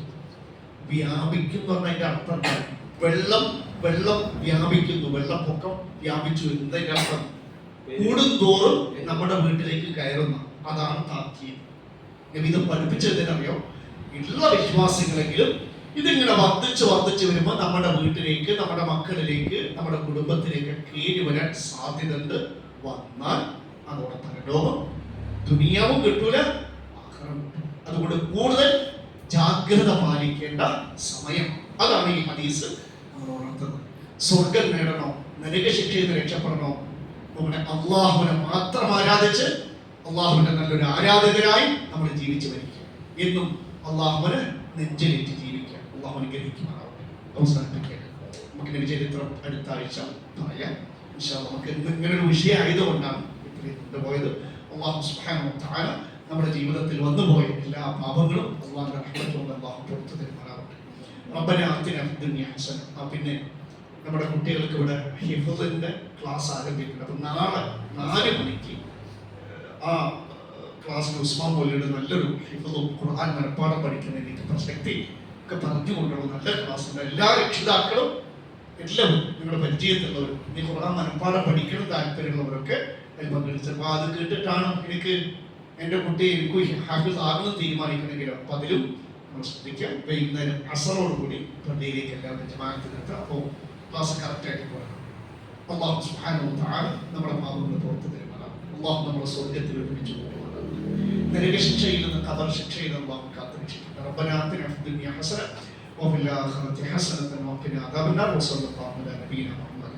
സുബ്ഹാനക അല്ലാഹുമ്മ വബിഹംദിക അഷ്ഹദു അൻ ലാ ഇലാഹ ഇല്ലാ അൻത അസ്തഗ്ഫിറുക വഅതൂബു ഇലൈക്.